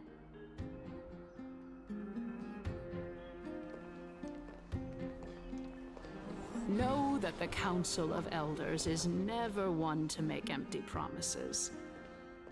Look at who we have on our side. Anaxa, one of the Grove's 7 sages, and Castorice, Idonia's goddess of death. Oh my god, this takes me back to high school. With the help of these two heroes, debating with my friends promise all of you that in class, in communication class. Actually, it was fun. It was very fun. Aren't they Chrysos heirs? They're supporting the Council of Elders instead? It's clear from the start that these heroes do not get along well in their group. All the more proof that Aglaea is unfit to speak on behalf of every Chrysos heir. I am in favor of Era Chrysia. Era Chrysia! Era Chrysia! Okay. Okay, stop. Okay, Lygus. What are you here? You're the referee?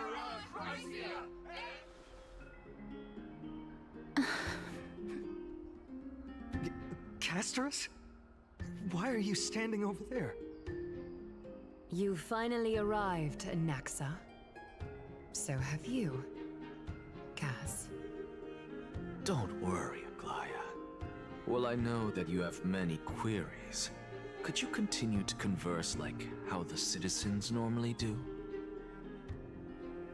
Tell me, dear citizens, if we successfully retreat and return Thanatos' core flame without anyone passing the Death Titan's trial, what would happen next?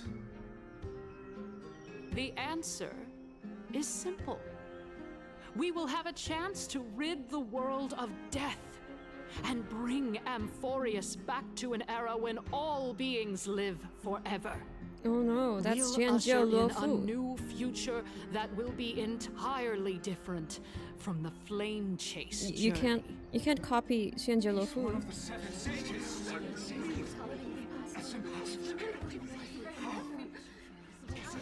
Or whatever their world is called, I forgot. Your proposal is much too idealistic. As long as the Black Tide still exists, how can we go back to the old days? Remember what I previously said? Kefali's core flame is guarded by the secret power of the Council of Elders. Plus, Fagusa's You know water who's shouting? will He be can see able his to teeth. block out any external perceptions.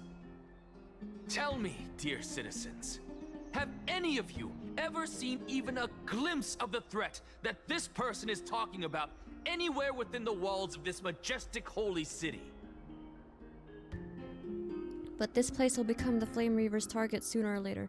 Isn't this just survivorship bias? If we eliminate death, then there's no need for us to fear that Flame Reaver, right? Well, then you can't kill him too. Citizens, let's loudly sing the blessed hymn. Oh, beautiful old world, where are you now? Oh, legendary Erachrisia, return to the mortal realm.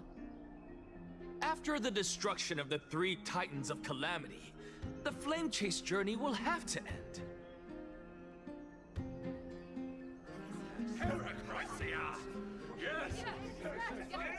This is bad. The masses are now totally riled up. Anaxa, pray tell. Everything that you've mentioned hinges on the premise that we can find Thanatos' existence, right? Thank you, Lady Aglaea, for still caring about this city. However, dear citizens, we are truly fortunate and blessed. For Castorice, Idonia's goddess of death, will surely find Thanatos under my guidance. What? With that, I solemnly promise that the core flame Lady Castorice brings back will be personally managed by the Council of Elders. Thereafter, if we are able to garner the support of all of you at the Citizens' Assembly, we shall spare no effort in ensuring that the Erachrisia will return to our world once again. Oh no!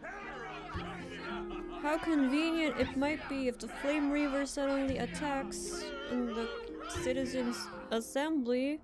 With the balance I don't know. shattered, I don't know what will happen. the result is clear. Buy carefully into Lenten above, as the Theoros I have observed. He is the ref. Akama has chosen her destiny. The issue up for discussion at this Citizens' Assembly shall be modified to the suspension of the Flame Chase journey. This resolution shall be put up on the Wall of Heroes, such that all citizens are aware of the city's After everything mighty is done, he's fighting in Kremnos. So what happens to them if that happens though?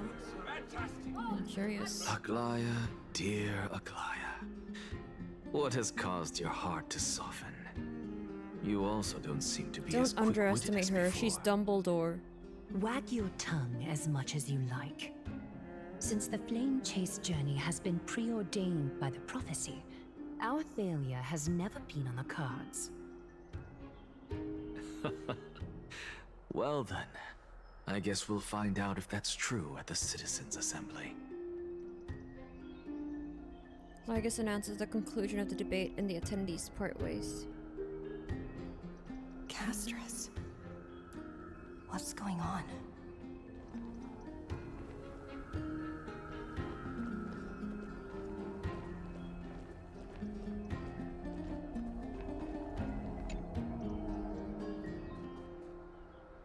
Well, it seems that when I sent you to look for Anaxa, I unintentionally facilitated your partnership with him instead. My apologies, everyone.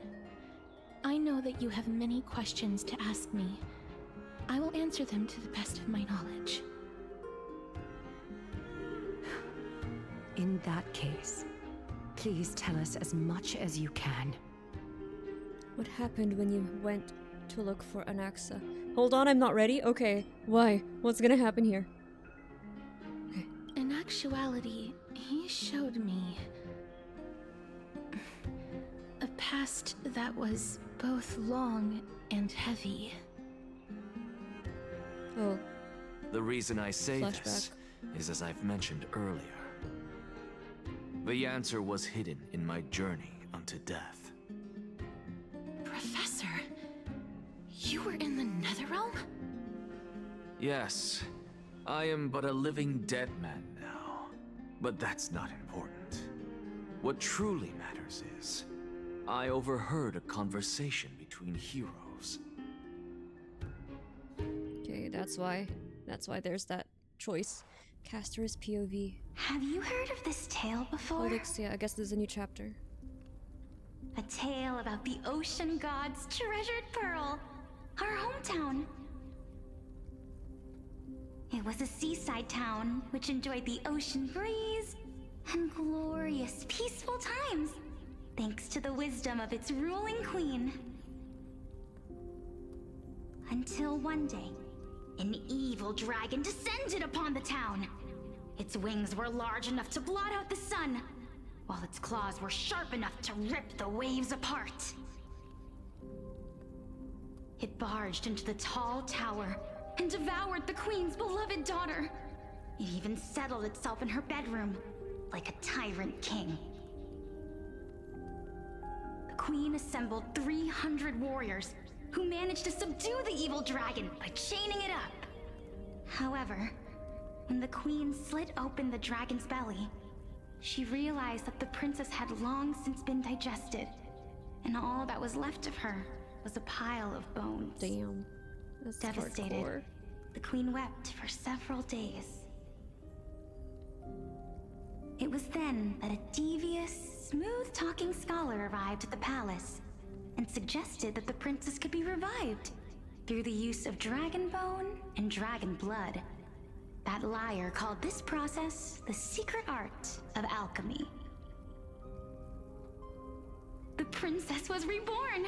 The queen was overjoyed, blissfully unaware that the evil dragon's soul still lurked within the princess's body. As revenge, the evil dragon swallowed the poor queen, the glib liar, the courageous warriors, and all of the town's innocent civilians in a single this parable gulp. is so intense. Worse still, the souls of the deceased were refused entry to the Netherrealm because they were filled with regret. Forced to roam the mortal realm, these resentful souls ultimately converged into a river of souls that would not retreat for a long time. The terrifying death had consumed all. Thereafter, our hometown fell into ruin as well. Until... Until?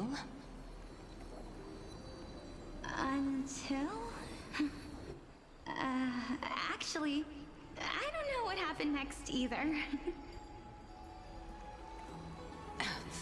Oh, my... It seems that you still like to whet people's appetites even after all this time, Polyxia.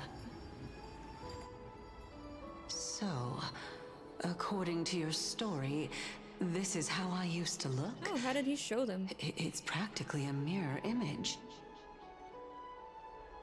And yet, what exactly is this?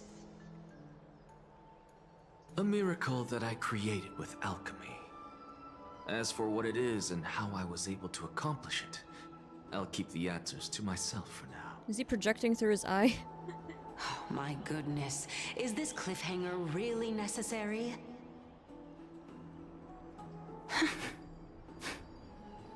Quiet, Titan.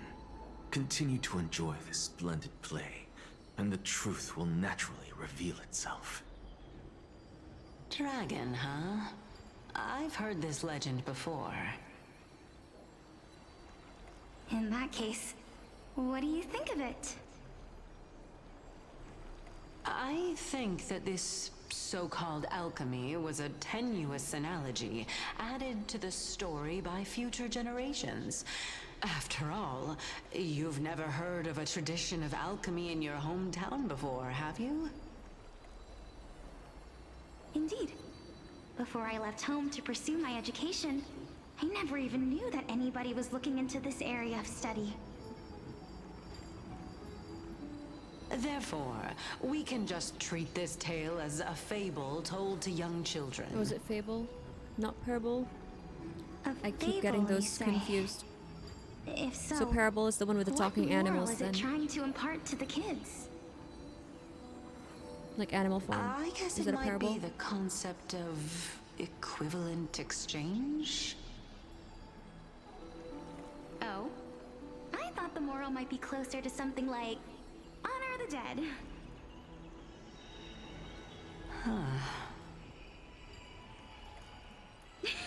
What? At a loss for words? No, I merely realized that we're both thinking of the same principle. If life is priceless, then there is hardly anything else in this world that is of equal weight to it, right? Indeed. As expected of the wisest scholar in the land. You flatter me. Why don't I ask you a question as well, as a form of equivalent exchange? Of course. What is your question? If I imparted my knowledge of the art of alchemy to you, would you use it to resurrect someone you loved? Ooh. What? What kind of strange question is this? I got it. You're just trying to get me to tell you whether I like anyone, right? Let's just leave it at that. That was rude of me. Yes, I would. Oh?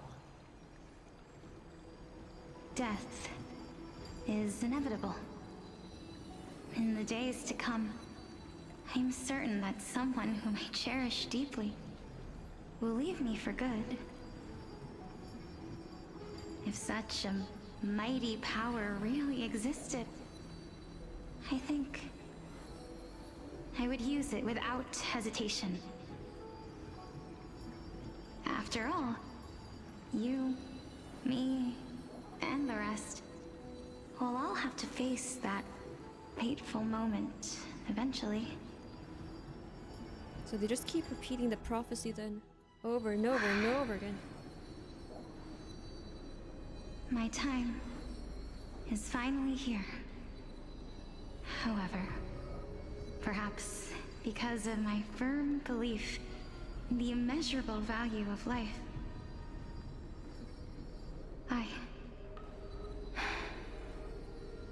I am unable to complete the trial. So that's Thanatos' trial. You shall wither, and through that, the dead will sprout again from the remains, and be reborn with the dead flame. It is a pity that fate is such a cruel mistress. Is there no other way of interpreting those words? No, Castorice would have I'm recognized afraid that Nias the as meaning well. is clear. Between my sister and me, one must pay the price. Our trial can only be completed when the one chosen sacrifices her life.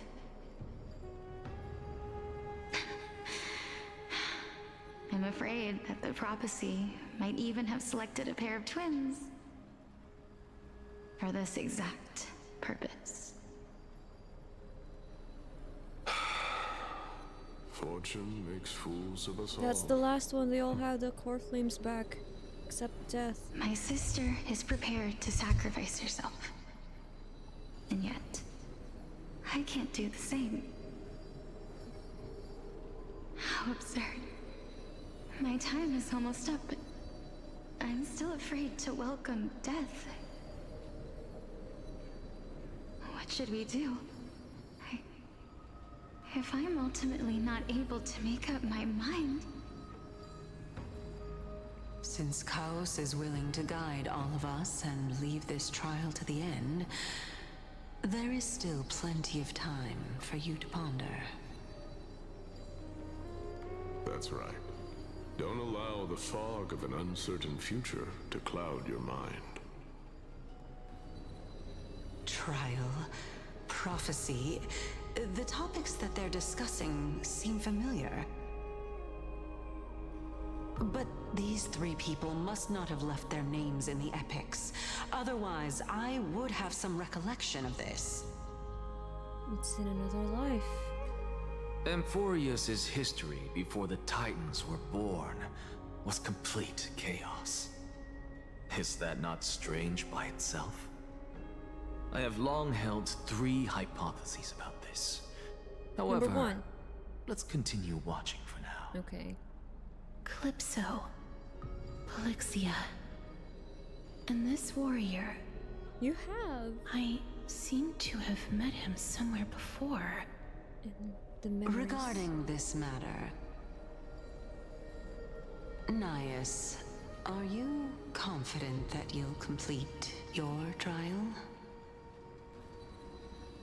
Of course. Though, I am worried about what will happen once I've emerged victorious.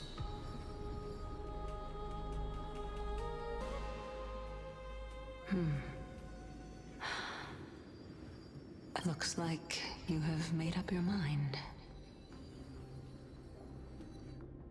Yes, this is the safest course of action. He split his soul. This is when he split his Completely soul. separating courage, honor, tenacity, sacrifice, and reason. You really know how to make things difficult.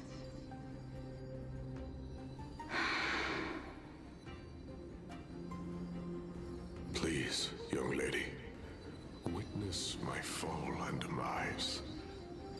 Lady Calypso, you shall host the soul-rending ceremony. I do not understand. Why would you dare to sacrifice yourself for a future that you won't get to witness? He wants to leave a legacy. Because this is our destiny. Legacy. The power that resides within me is so intense that I will one day Is be planting engulfed seeds by in a garden that you will never see. As Hamilton said. A valorous death before glorious return has always been the path I chose to walk. A journey I began long ago. If your sister or Chaos were in my position, I believe they would make the same choice as well.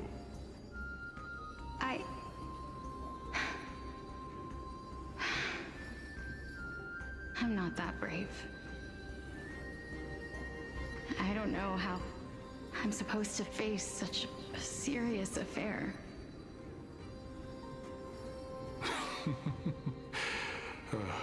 Despite being Death's chosen one, it seems you still don't know how to face it. Let's chat, young lady. Perhaps I shouldn't end my journey so hastily. Since there's still time, I'm not worried about letting fate wait a little longer.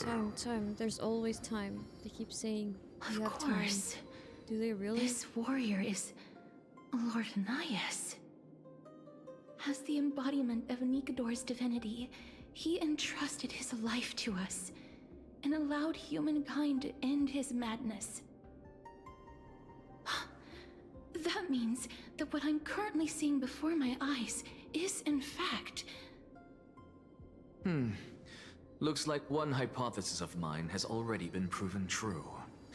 These heroes are the true forms of the Titans, before they attain their divinity. If so, the chosen one of death that he speaks of is actually...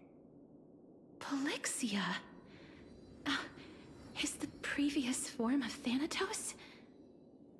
But her appearance...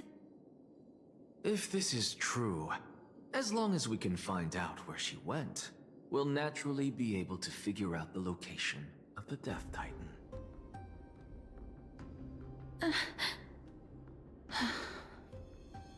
But before that, we first need to witness what ultimately happened to Lord Anias.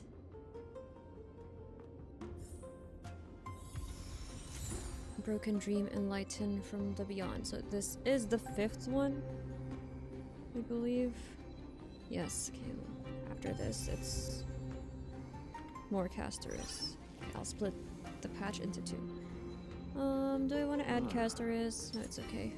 Will we be fighting? I'm not even sure. Nikador's courage is a testament that they have never once retreated from a battle. I've heard that these words are still engraved in Castrum Kremnos even today. It didn't occur to me that they were actually part of an alchemical formula. Engraved where? Where's it written?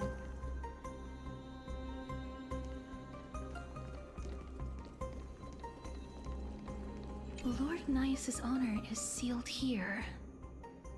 Incredible. The honor in this child's soul is so light.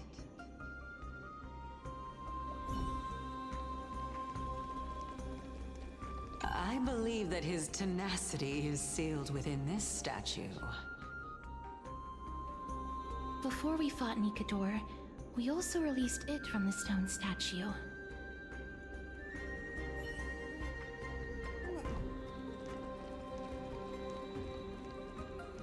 Sealed within this statue is undoubtedly his sacrifice.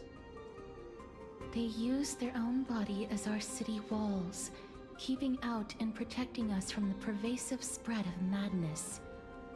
They are acutely aware that if the end times were to arrive, there would be nothing left in this world to conquer. Alright, last one is Reason. Oh, Reason, as in Ceres. Honor, courage, tenacity, sacrifice. And finally, the only thing that remains is reason. Cheer up, young lady. There is no need to shed tears over a glorious death. All farewells in this world are sorrowful, Lord What if she didn't Nias. ascend? No, young lady. As a warrior, I have witnessed too many bitter deaths. But now, all I feel is peace. I did not know until this moment that mortals could live their lives in such a way. Although only a sliver of your soul remains, you remain so optimistic. Or maybe the truth is that you aren't able to feel sorrow anymore. To be honest, I don't know either. But I am certain of one thing. This is not an acceptance of death nor apathy toward it. It's not even a feeling of despair. I am just enjoying what remains of my life to the fullest. Enjoying? Indeed. Along this journey that we've taken together, not only have I changed the world, I myself have also changed in the process. And now I have reached the journey's end. When I look back and see the grand epic that I've personally written, how could I not revel in that fact? But when you depart the mortal realm, Won't all of your accomplishments be reduced to nothing? Separation and death are two sides of the same coin. Reconciling this doesn't come easily for a mortal.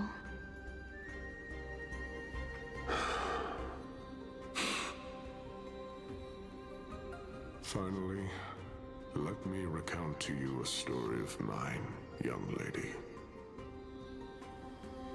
The first time I returned from the battlefield, I felt extremely hollow.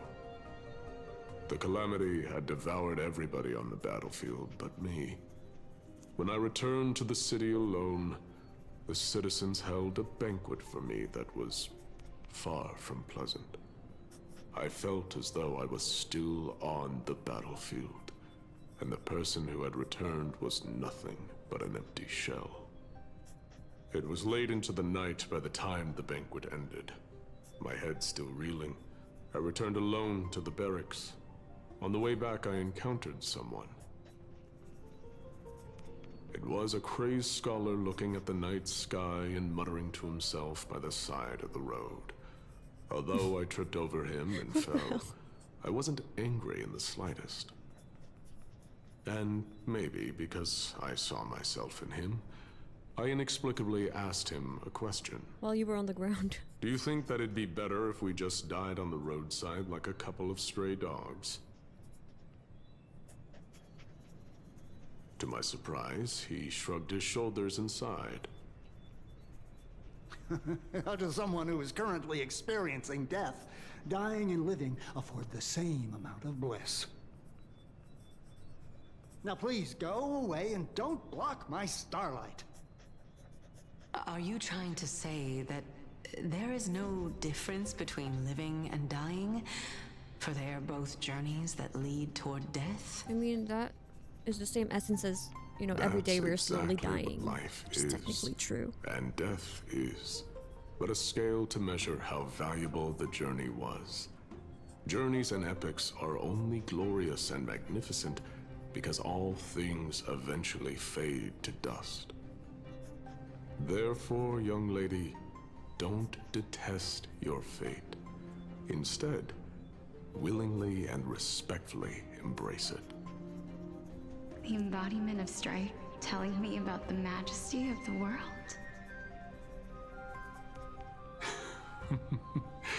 Indeed. I believe that when the fated moment eventually arrives, you will be able to understand my words. It is time for me to knock on death's door. I will set up a long table at the end of the road and humbly await I don't understand. So the past iterations of the demigods died to be titans? Let us drink and be merry then. They didn't conquer their trials like what Maide did in Trailblazer? I'm kind of confused. Because why did Nyas have to do that? I knew this day would eventually come.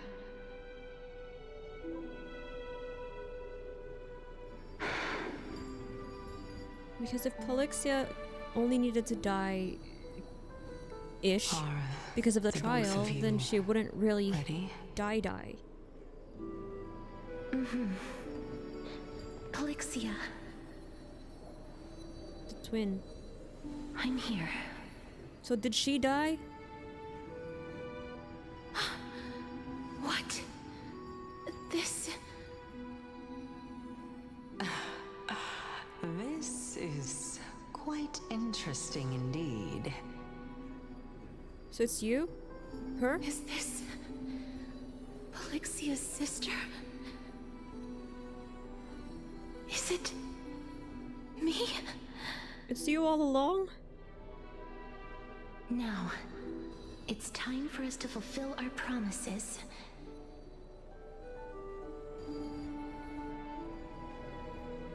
Are you afraid? It has to be the both of them? I thought only one has to die.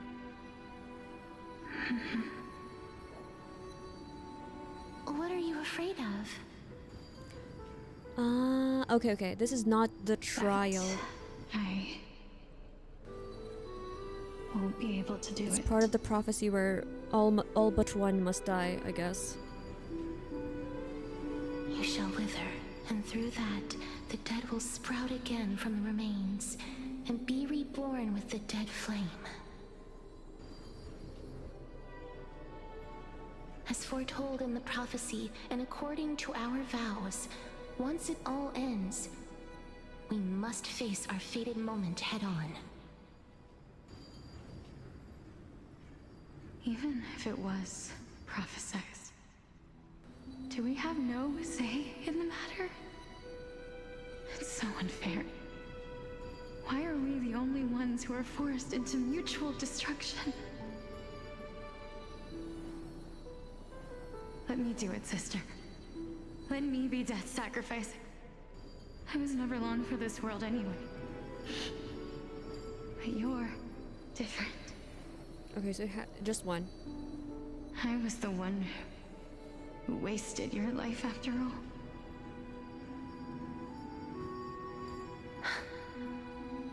You're wrong, Polyxia.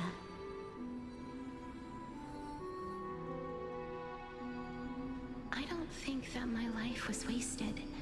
Just the opposite. Oops. When I finally arrived at this destination and looked back at the journey I took, update my drivers. I discovered that flowers had long since bloomed along the path I walked. It was you who sowed the seeds for this sea of flowers. One that is more beautiful than the promised land at the end of the world. Besides, I have lived a fulfilling life. Even though I was fated for sacrifice, none of the things that I've experienced will dissipate. Instead, they'll forever live on as memories inside your head. Will they not? How could my memories of you ever compare to the actual you? Well then, tell me. What exactly are we? Oh, there it is again. The question.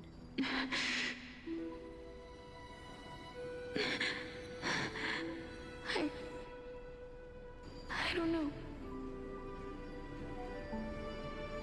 I don't know either. But regardless of what the answer is, regardless of how we're shaped by others, or even by this world, ever since we were born, the fact that we existed was predestined, and nothing could erase it. This is why I will always, always be by your side. We're twins, after all.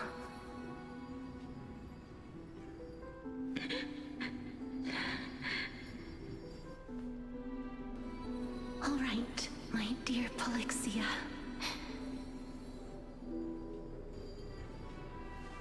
It's time to extract my heart and light the flame of death. Oh, they really need one to be alive. Okay. After that, use it to plant the first bud in the prophesied new world.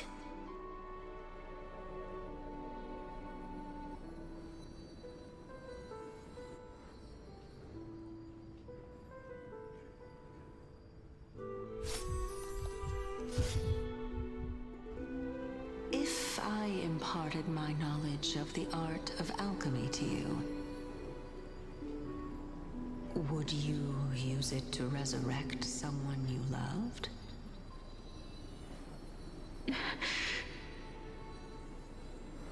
Death is inevitable. In the days to come, I am certain that someone whom I cherish deeply will leave me for good. If such a mighty power really existed, I think I would use it without hesitation. Even now, my answer remains the same. This is why, sister, I promise you,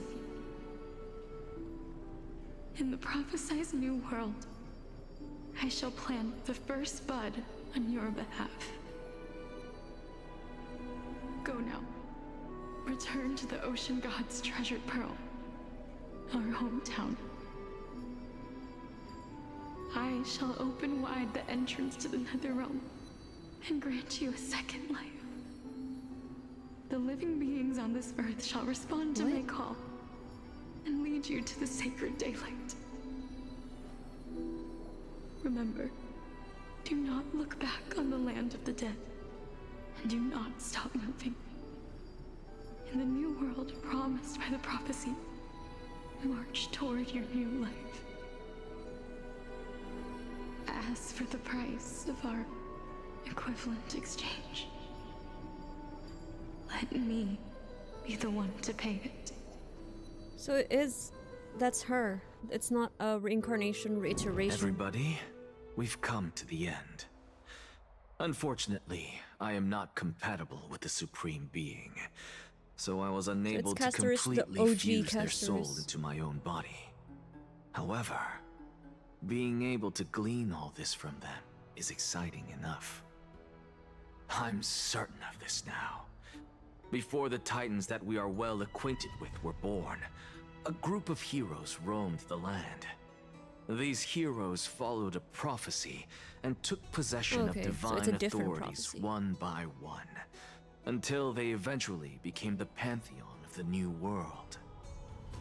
Just like the flame chase journey of today, Amphoreus' history is cyclical in nature. Huh. What a startling revelation. This means that the demigods, who bear the core flames, will also become the new Titans at the world's end, thereby shaping a new world? I believe that this is the truth behind the Era Nova, as mentioned in the prophecy. This is utterly unbelievable.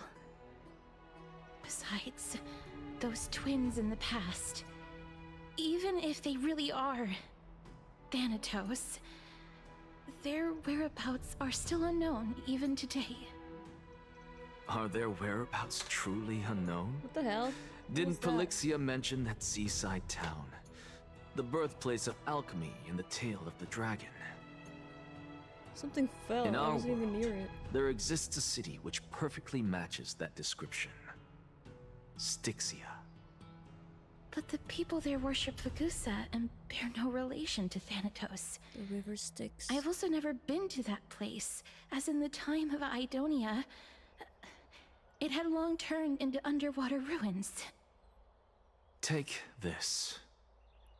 This is... the Nusporist masterpiece. The Philosopher's Stone. Oh, Nicholas Flamel? It was made by Is that transmuting you? all of the sages' wisdom into a single entity, with their flesh and blood as its foundation. You're giving it to Castorice? Remember? I've mentioned before that the art of alchemy is all about conversion, tempering, and ascension. AKA chemistry. This process also applies to the pursuit of truth. Regardless of how unbelievable this sounds, the truths of the world have been refined from the impurities. Think about the story of the dragon. This stone will lead you to your real hometown, allowing you to reform the door to the Netherrealm and discover Thanatos' fate. You still look as confident in your victory as ever. But what if your conjecture is wrong? Simple. I shall merely admit to the entire world that my experiment was a failure. However, my line of thinking will not fail because I have already planted the seeds of doubt into the hearts of the masses. I didn't expect Actions speak louder this. than words, Castorice. With the assembly about to begin, don't forget the promise you've made. But I'm all for it. Let's go. I've already searched for so long. I'm willing to try one more time. While we converse, Her life is also slowly You slipping can still away. sense it? But before I leave, I have another question. What exactly did we witness just now? That was the world imprinted in Kefali's soul. Ooh, cows. If we are to prove its existence, you must take the final step. Go. Do not disappoint me. Yes, Professor! I understand. Let's go, Castorice. Let's look for your sister. Hey, child of humanity. Don't get antsy. I still remember the question you posed to me. As a scholar, I do not wish to offer up ambiguous conclusions. Let's discuss this topic again when she manages to find the evidence. I merely wanted to ask, was that stone transmuted from your heart? If so, rebirth is no longer an option for you. Why not? When I was a child, I lost someone dear to me. When I was a teenager, I lost my faith. A while back, although you saved my life, I also lost my soul in the process. Now I'm merely forsaking my body. What's the big deal? Why are you always finding ways to die? Isn't it good to be alive? It's so much work being alive. This is but a necessary sacrifice on my path to transform into the purest of them all. Oh, okay. Sure, good luck with Can that. someone who's dead even claim to be the purest of them all? Furthermore, if your hypothesis is proven correct, does it not just confirm that the myths are true, and thereby invalidate all your theories? No, it's just the opposite.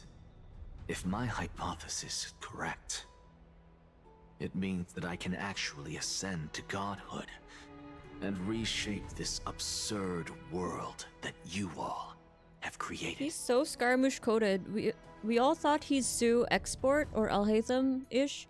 No, he's Scaramouche That's Scaramouche-ish. a lot to take in at once. Oh, at least Castorice was honest about it. It's not like Lady Anaxa Aglaea, told her to please to lie. let me explain. Go on. You know that the core flame of death has always been the greatest unknown regarding the Era Nova, which is why both you and Caenis desire to gain the power to control that core flame in the approaching Citizens' Assembly. Professor Anaxa has come to a consensus with Caenis. They want to suspend the trial once Thanatos' core flame is reclaimed, hoping thus to eradicate death from this world. If they're successful, then the flame chase journey will cease, and Akama can enjoy everlasting peace. But I know this runs counter to your wishes. So long as we do not usher in Era Nova, the Black Tide will never be eradicated. Even with Lord Mighty on the front line, and the Black Tide not posing an immediate risk, the danger nevertheless remains. Honestly, it's difficult for me to assess the pros and cons in this decision. But someone must bring the core flame before we can begin negotiations over it. That is true. You have a point. The Titan could be very near. I cannot let this chance slip by. Besides, someone has to make this trip to bring back Mrs. Soul. Well said. You already had every reason to seek an audience with Thanatos. It's that great performer who has weaponized your wishes and placed us in this difficult situation.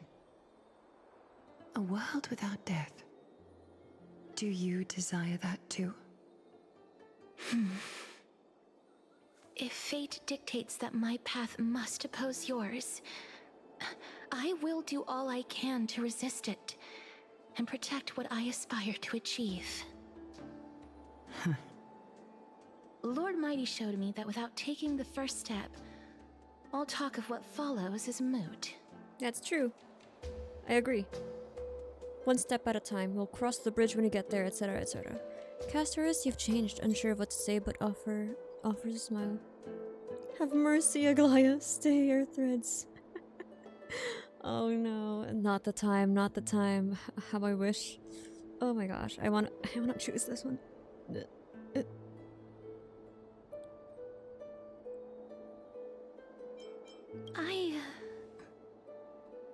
I have always hoped to hear you speak your mind, Cass. And I am glad to have heard your true thoughts. Styxia. I visited that place in the past. Though it is now an island surrounded by the river of Souls torrents, it's not hard to see its former splendor. Go. I will not stand in your way. As for you, you are someone who has cheated death. I believe you have more than enough reason to make the trip with Castorice and meet the god. Is it just of death us? himself. What about Phainon? What about Dan Heng? Hyacine? Castorice. Anyone? I too look Anaxa? forward to your journey. I wonder what kinds of new interpretations your completed story will bring to the Flame Chase journey. Thank you, Lady Aglaea. I hate to put a damper on this heartwarming moment, but if Styxia is now an island surrounded by the river of Souls torrents, then how do we find a way in? Lady Trebe is probably... The answer is quite simple. In the myths, Zagreus once made the domain of the dead their treasure vault. That is to say, they could enter and leave the Netherrealm as they pleased. And if they could do that, then it follows that the demigod who inherited their divinity must be capable of the same. I'll see you at Memorial Palace at Action Hour tomorrow. Cypher shall be your guide to finding that Did you track her ancient down, city. Aglaea? Cypher already passed the trial, or is she just the heir still? She said inherited his divinity. Everyone disperses, each lost in their own thoughts. Oh, more story. Dan Heng isn't back yet, huh?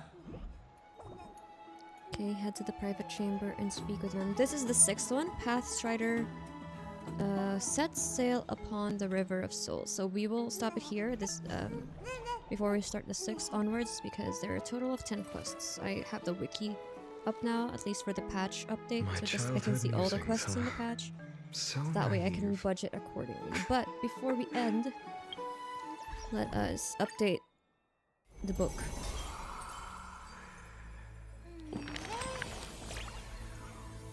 That's the look of someone lost in thought. Mem mem mem mem mem mem mem. It's no easy feat to truly master the fairy tongue. You have to stay close together to really get the hang of it. But for now, let's open a new chapter. I want to share a new tale with you. Oh. Whose is tale?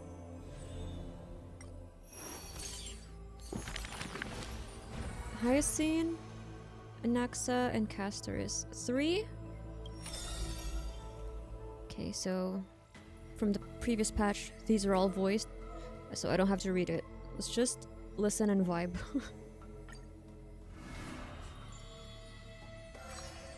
Healer of Light, Hyacinthia, in the courtyard. On the leaves, the rustling wind plays a melody as the girl looks over this courtyard petite and exhales, gently dispersing the palm-held blessings. The entire yard is lit softly, like a dandelion bathed in sunlight. Is this courtyard a tad too small? It's okay, Clementine. As long as it provides warmth plenty. The girl makes the courtyard tidy, and in the Evernight lands outside the holy city, there is now a light curing souls' maladies. The girl's skills can bring forth miracles. But today, she welcomes a patient quite special. Welcome to the Twilight Courtyard. How can I help you? The gravely patient shakes their head. The end times are coming, and we all wander more and more. Oh, you may heal our wounds, but you cannot cure despair. The girl watches the patient leave, and her heart swells in sorrow. Clementine, prepare some things with me. I want this place to be brighter tomorrow. The redhead child takes the girl's hands. Long time no see, Hyacine. Are you here in Akama for a visit, or do you need help from us? The girl recounts her needs. I want some shining things, even if they are considered junk. Multicolored paper bags, crystal clear glass, cottons variously dyed, and jingling wind chimes. The girl brings them back to the courtyard and spares no effort to decorate all around. And when some fireflies wander in, the girl is all smiles. Little ones, thank you for your light. The patient returns here and opens their eyes wide. Multicolored dreams on the rooftop now reside, and the lawns contain the sweet whispers of sunlight. A soft breeze passes with no hint of cold, only serving to wake the playful chimes and ocarinas of delight. Ocarina. Wow, there's light everywhere. What a warm place. The news is soon spread by the grove, and people with empty hearts visit in droves. The girl prepares candies and tea, and listens to every visitor's complaints. People say there was once a star called the sun in the sky, but now that star is no longer there.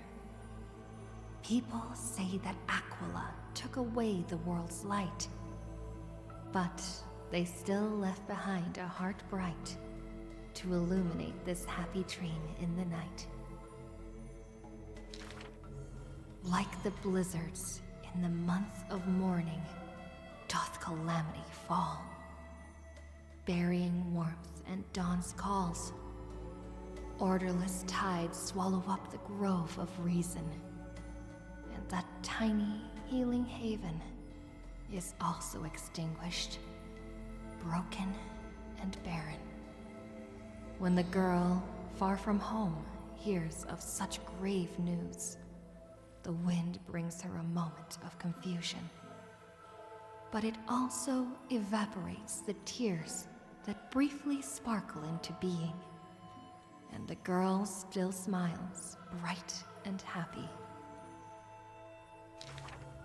Soon, the people of Akama see once again the girl collecting more pieces and tokens, wanting to rebuild that pure haven. But she never realized that wherever she stood, she herself was that holy courtyard, that light-filled haven.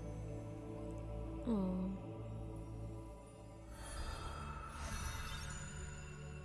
So cute. So pink.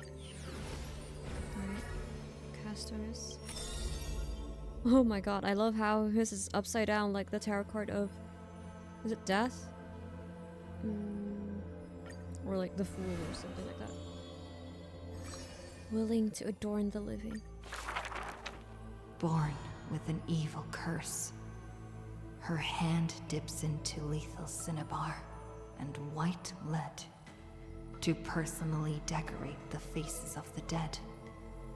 Her skills are said to bestow beauty on anyone, even transforming their appearance completely. Many skills were born out of her seclusion, but it painted her dwelling in a gloomy vision.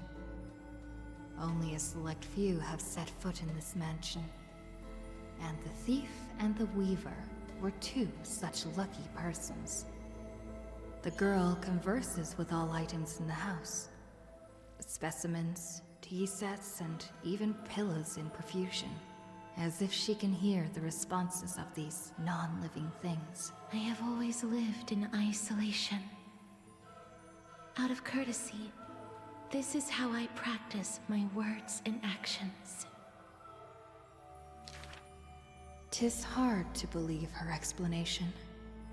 Her face when talking shows such a gentle disposition that unless she is telling fabrications, she must regard her partners as mere children. Thus, people pass these rumors down. In the Chrysium Bellum, death was once moved by a hero's bold statement. That's why she sealed off a certain battle, making it her first specimen. Within the area of her encirclement, all things became frozen, escaping time's increments. It is an exaggeration, that is certain. People only found an ancient lion's head in battle's ruined armaments. Those words are true. The head itself was nearly dead. Though they won in fierce battle, the warriors were powerless to turn the tide. It was the embrace where death dwelled that gave early release from their pain. This is how death escapes time. She keeps every final embrace hidden in her immortal heart. Out of her numerous works, butterflies and flowers often stand out stark. Ignite them, and you can almost hear the maker's remark. Even in death's silence, her sound can still be heard. It is a gift greatly treasured by the maiden. Few have the honor to be graced with such work. Only one has the heart to burn such a gift. And the reason she gives is rather far-fetched. I must peer into all fates unknown. The power of time is boundless. But there is one thing that it cannot conquer. Death is abominable in humans' eyes. Apart from my identity, there's nothing about me worthy of praise. The beloved Goldweaver hears this in distress, then tries to teach her the art of weaving and threads. It has been said that the maiden has works that the holy city possesses. But this is the judgment the Goldweaver expresses. Ah, well, none can know all things, nor be skilled in all crafts. Her works are too early for the living to comprehend.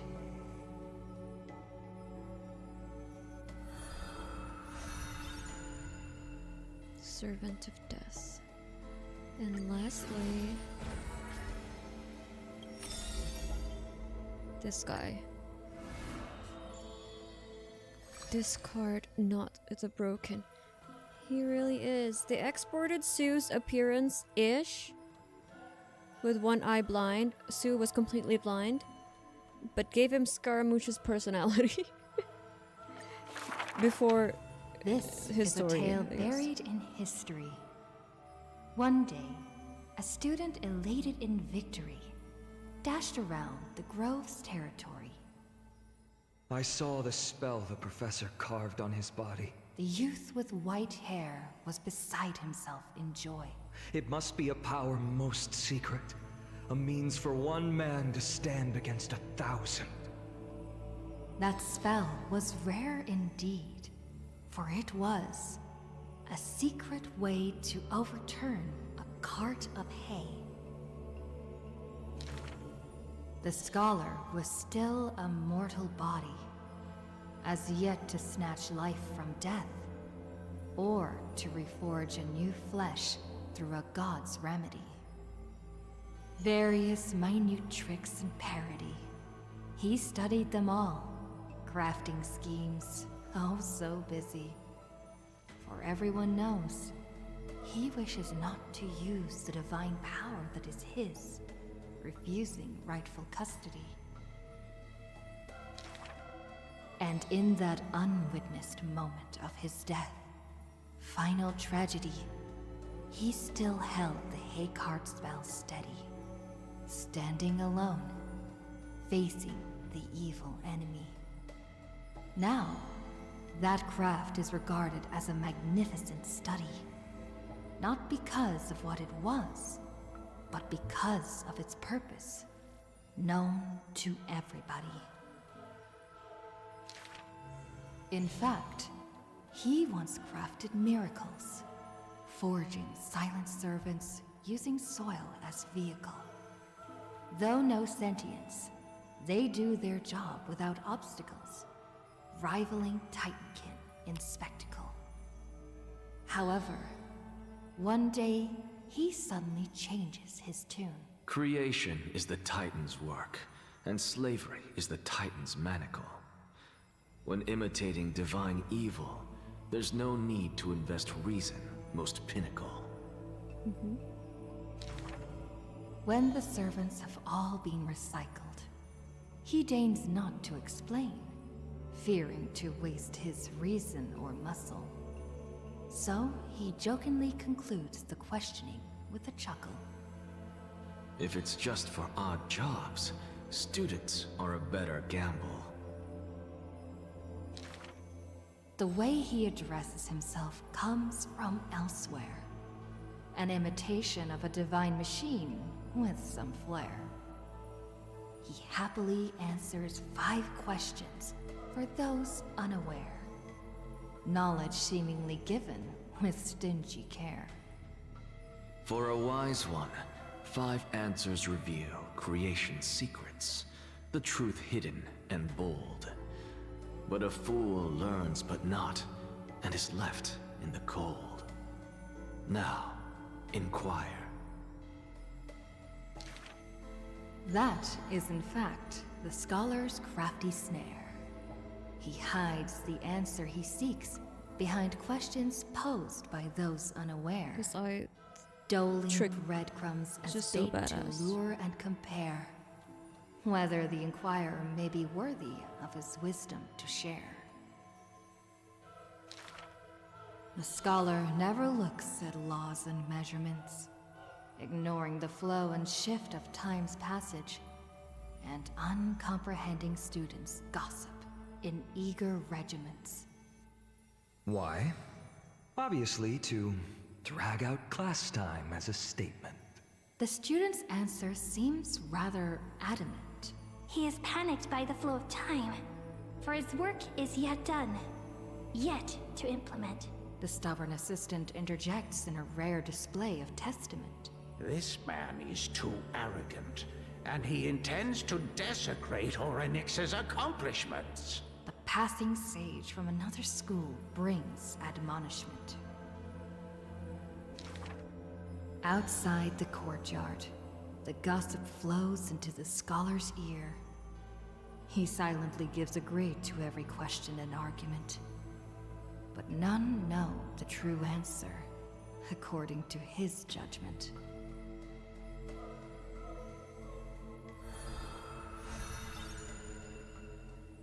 Used to have 3 chapters. Who's almost done? Might you finished at 3rd? Unless we're still gonna see you. Okay. So Cypher, us, Law, the other 2 that probably were drip marketed. I think the Fate characters collab is gonna be on Penacony, not here, so I thought it was gonna be a new world, but oh well, I guess they couldn't really make that much lore and world for collab characters, so it makes sense to put it in Dream World, Penacony. What is a god exactly? Always peeking at others' omniscience. Sure. My favorite POV in books are omniscient third person. There must be a difference between gods and us. Otherwise, why would anyone ever want to become a god? You've stumped me there to escape the pain, to avoid being controlled. You flatterer. Okay, sure.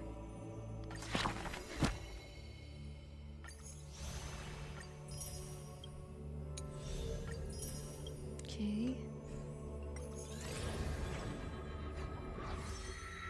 Okay, so there's that. Is this the same amount of flame chasers in Honkai Impact? Kevin. I don't know who Hyacinth. I think there's another one, Alicia. Kevin, Alicia, Sue, Kalpas, Discipline, Apollonia. I was gonna say Apollonia. That's a perfume. Apollonia. Who's Death? I don't remember. Eden. Phyllis. Who's the red hair? Eden's probably the red hair. Oh, I guess Castorice could have been the painter. Grisio.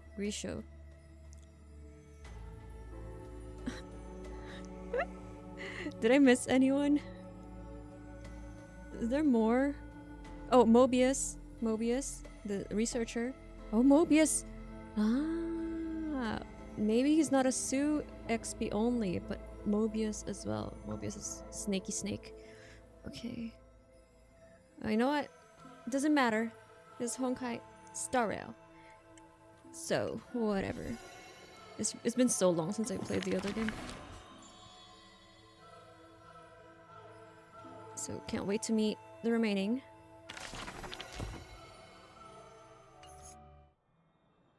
Alright, so that's gonna be the first part of 3.2, Through the Petals and the Land of Repose. So we did 5 quests.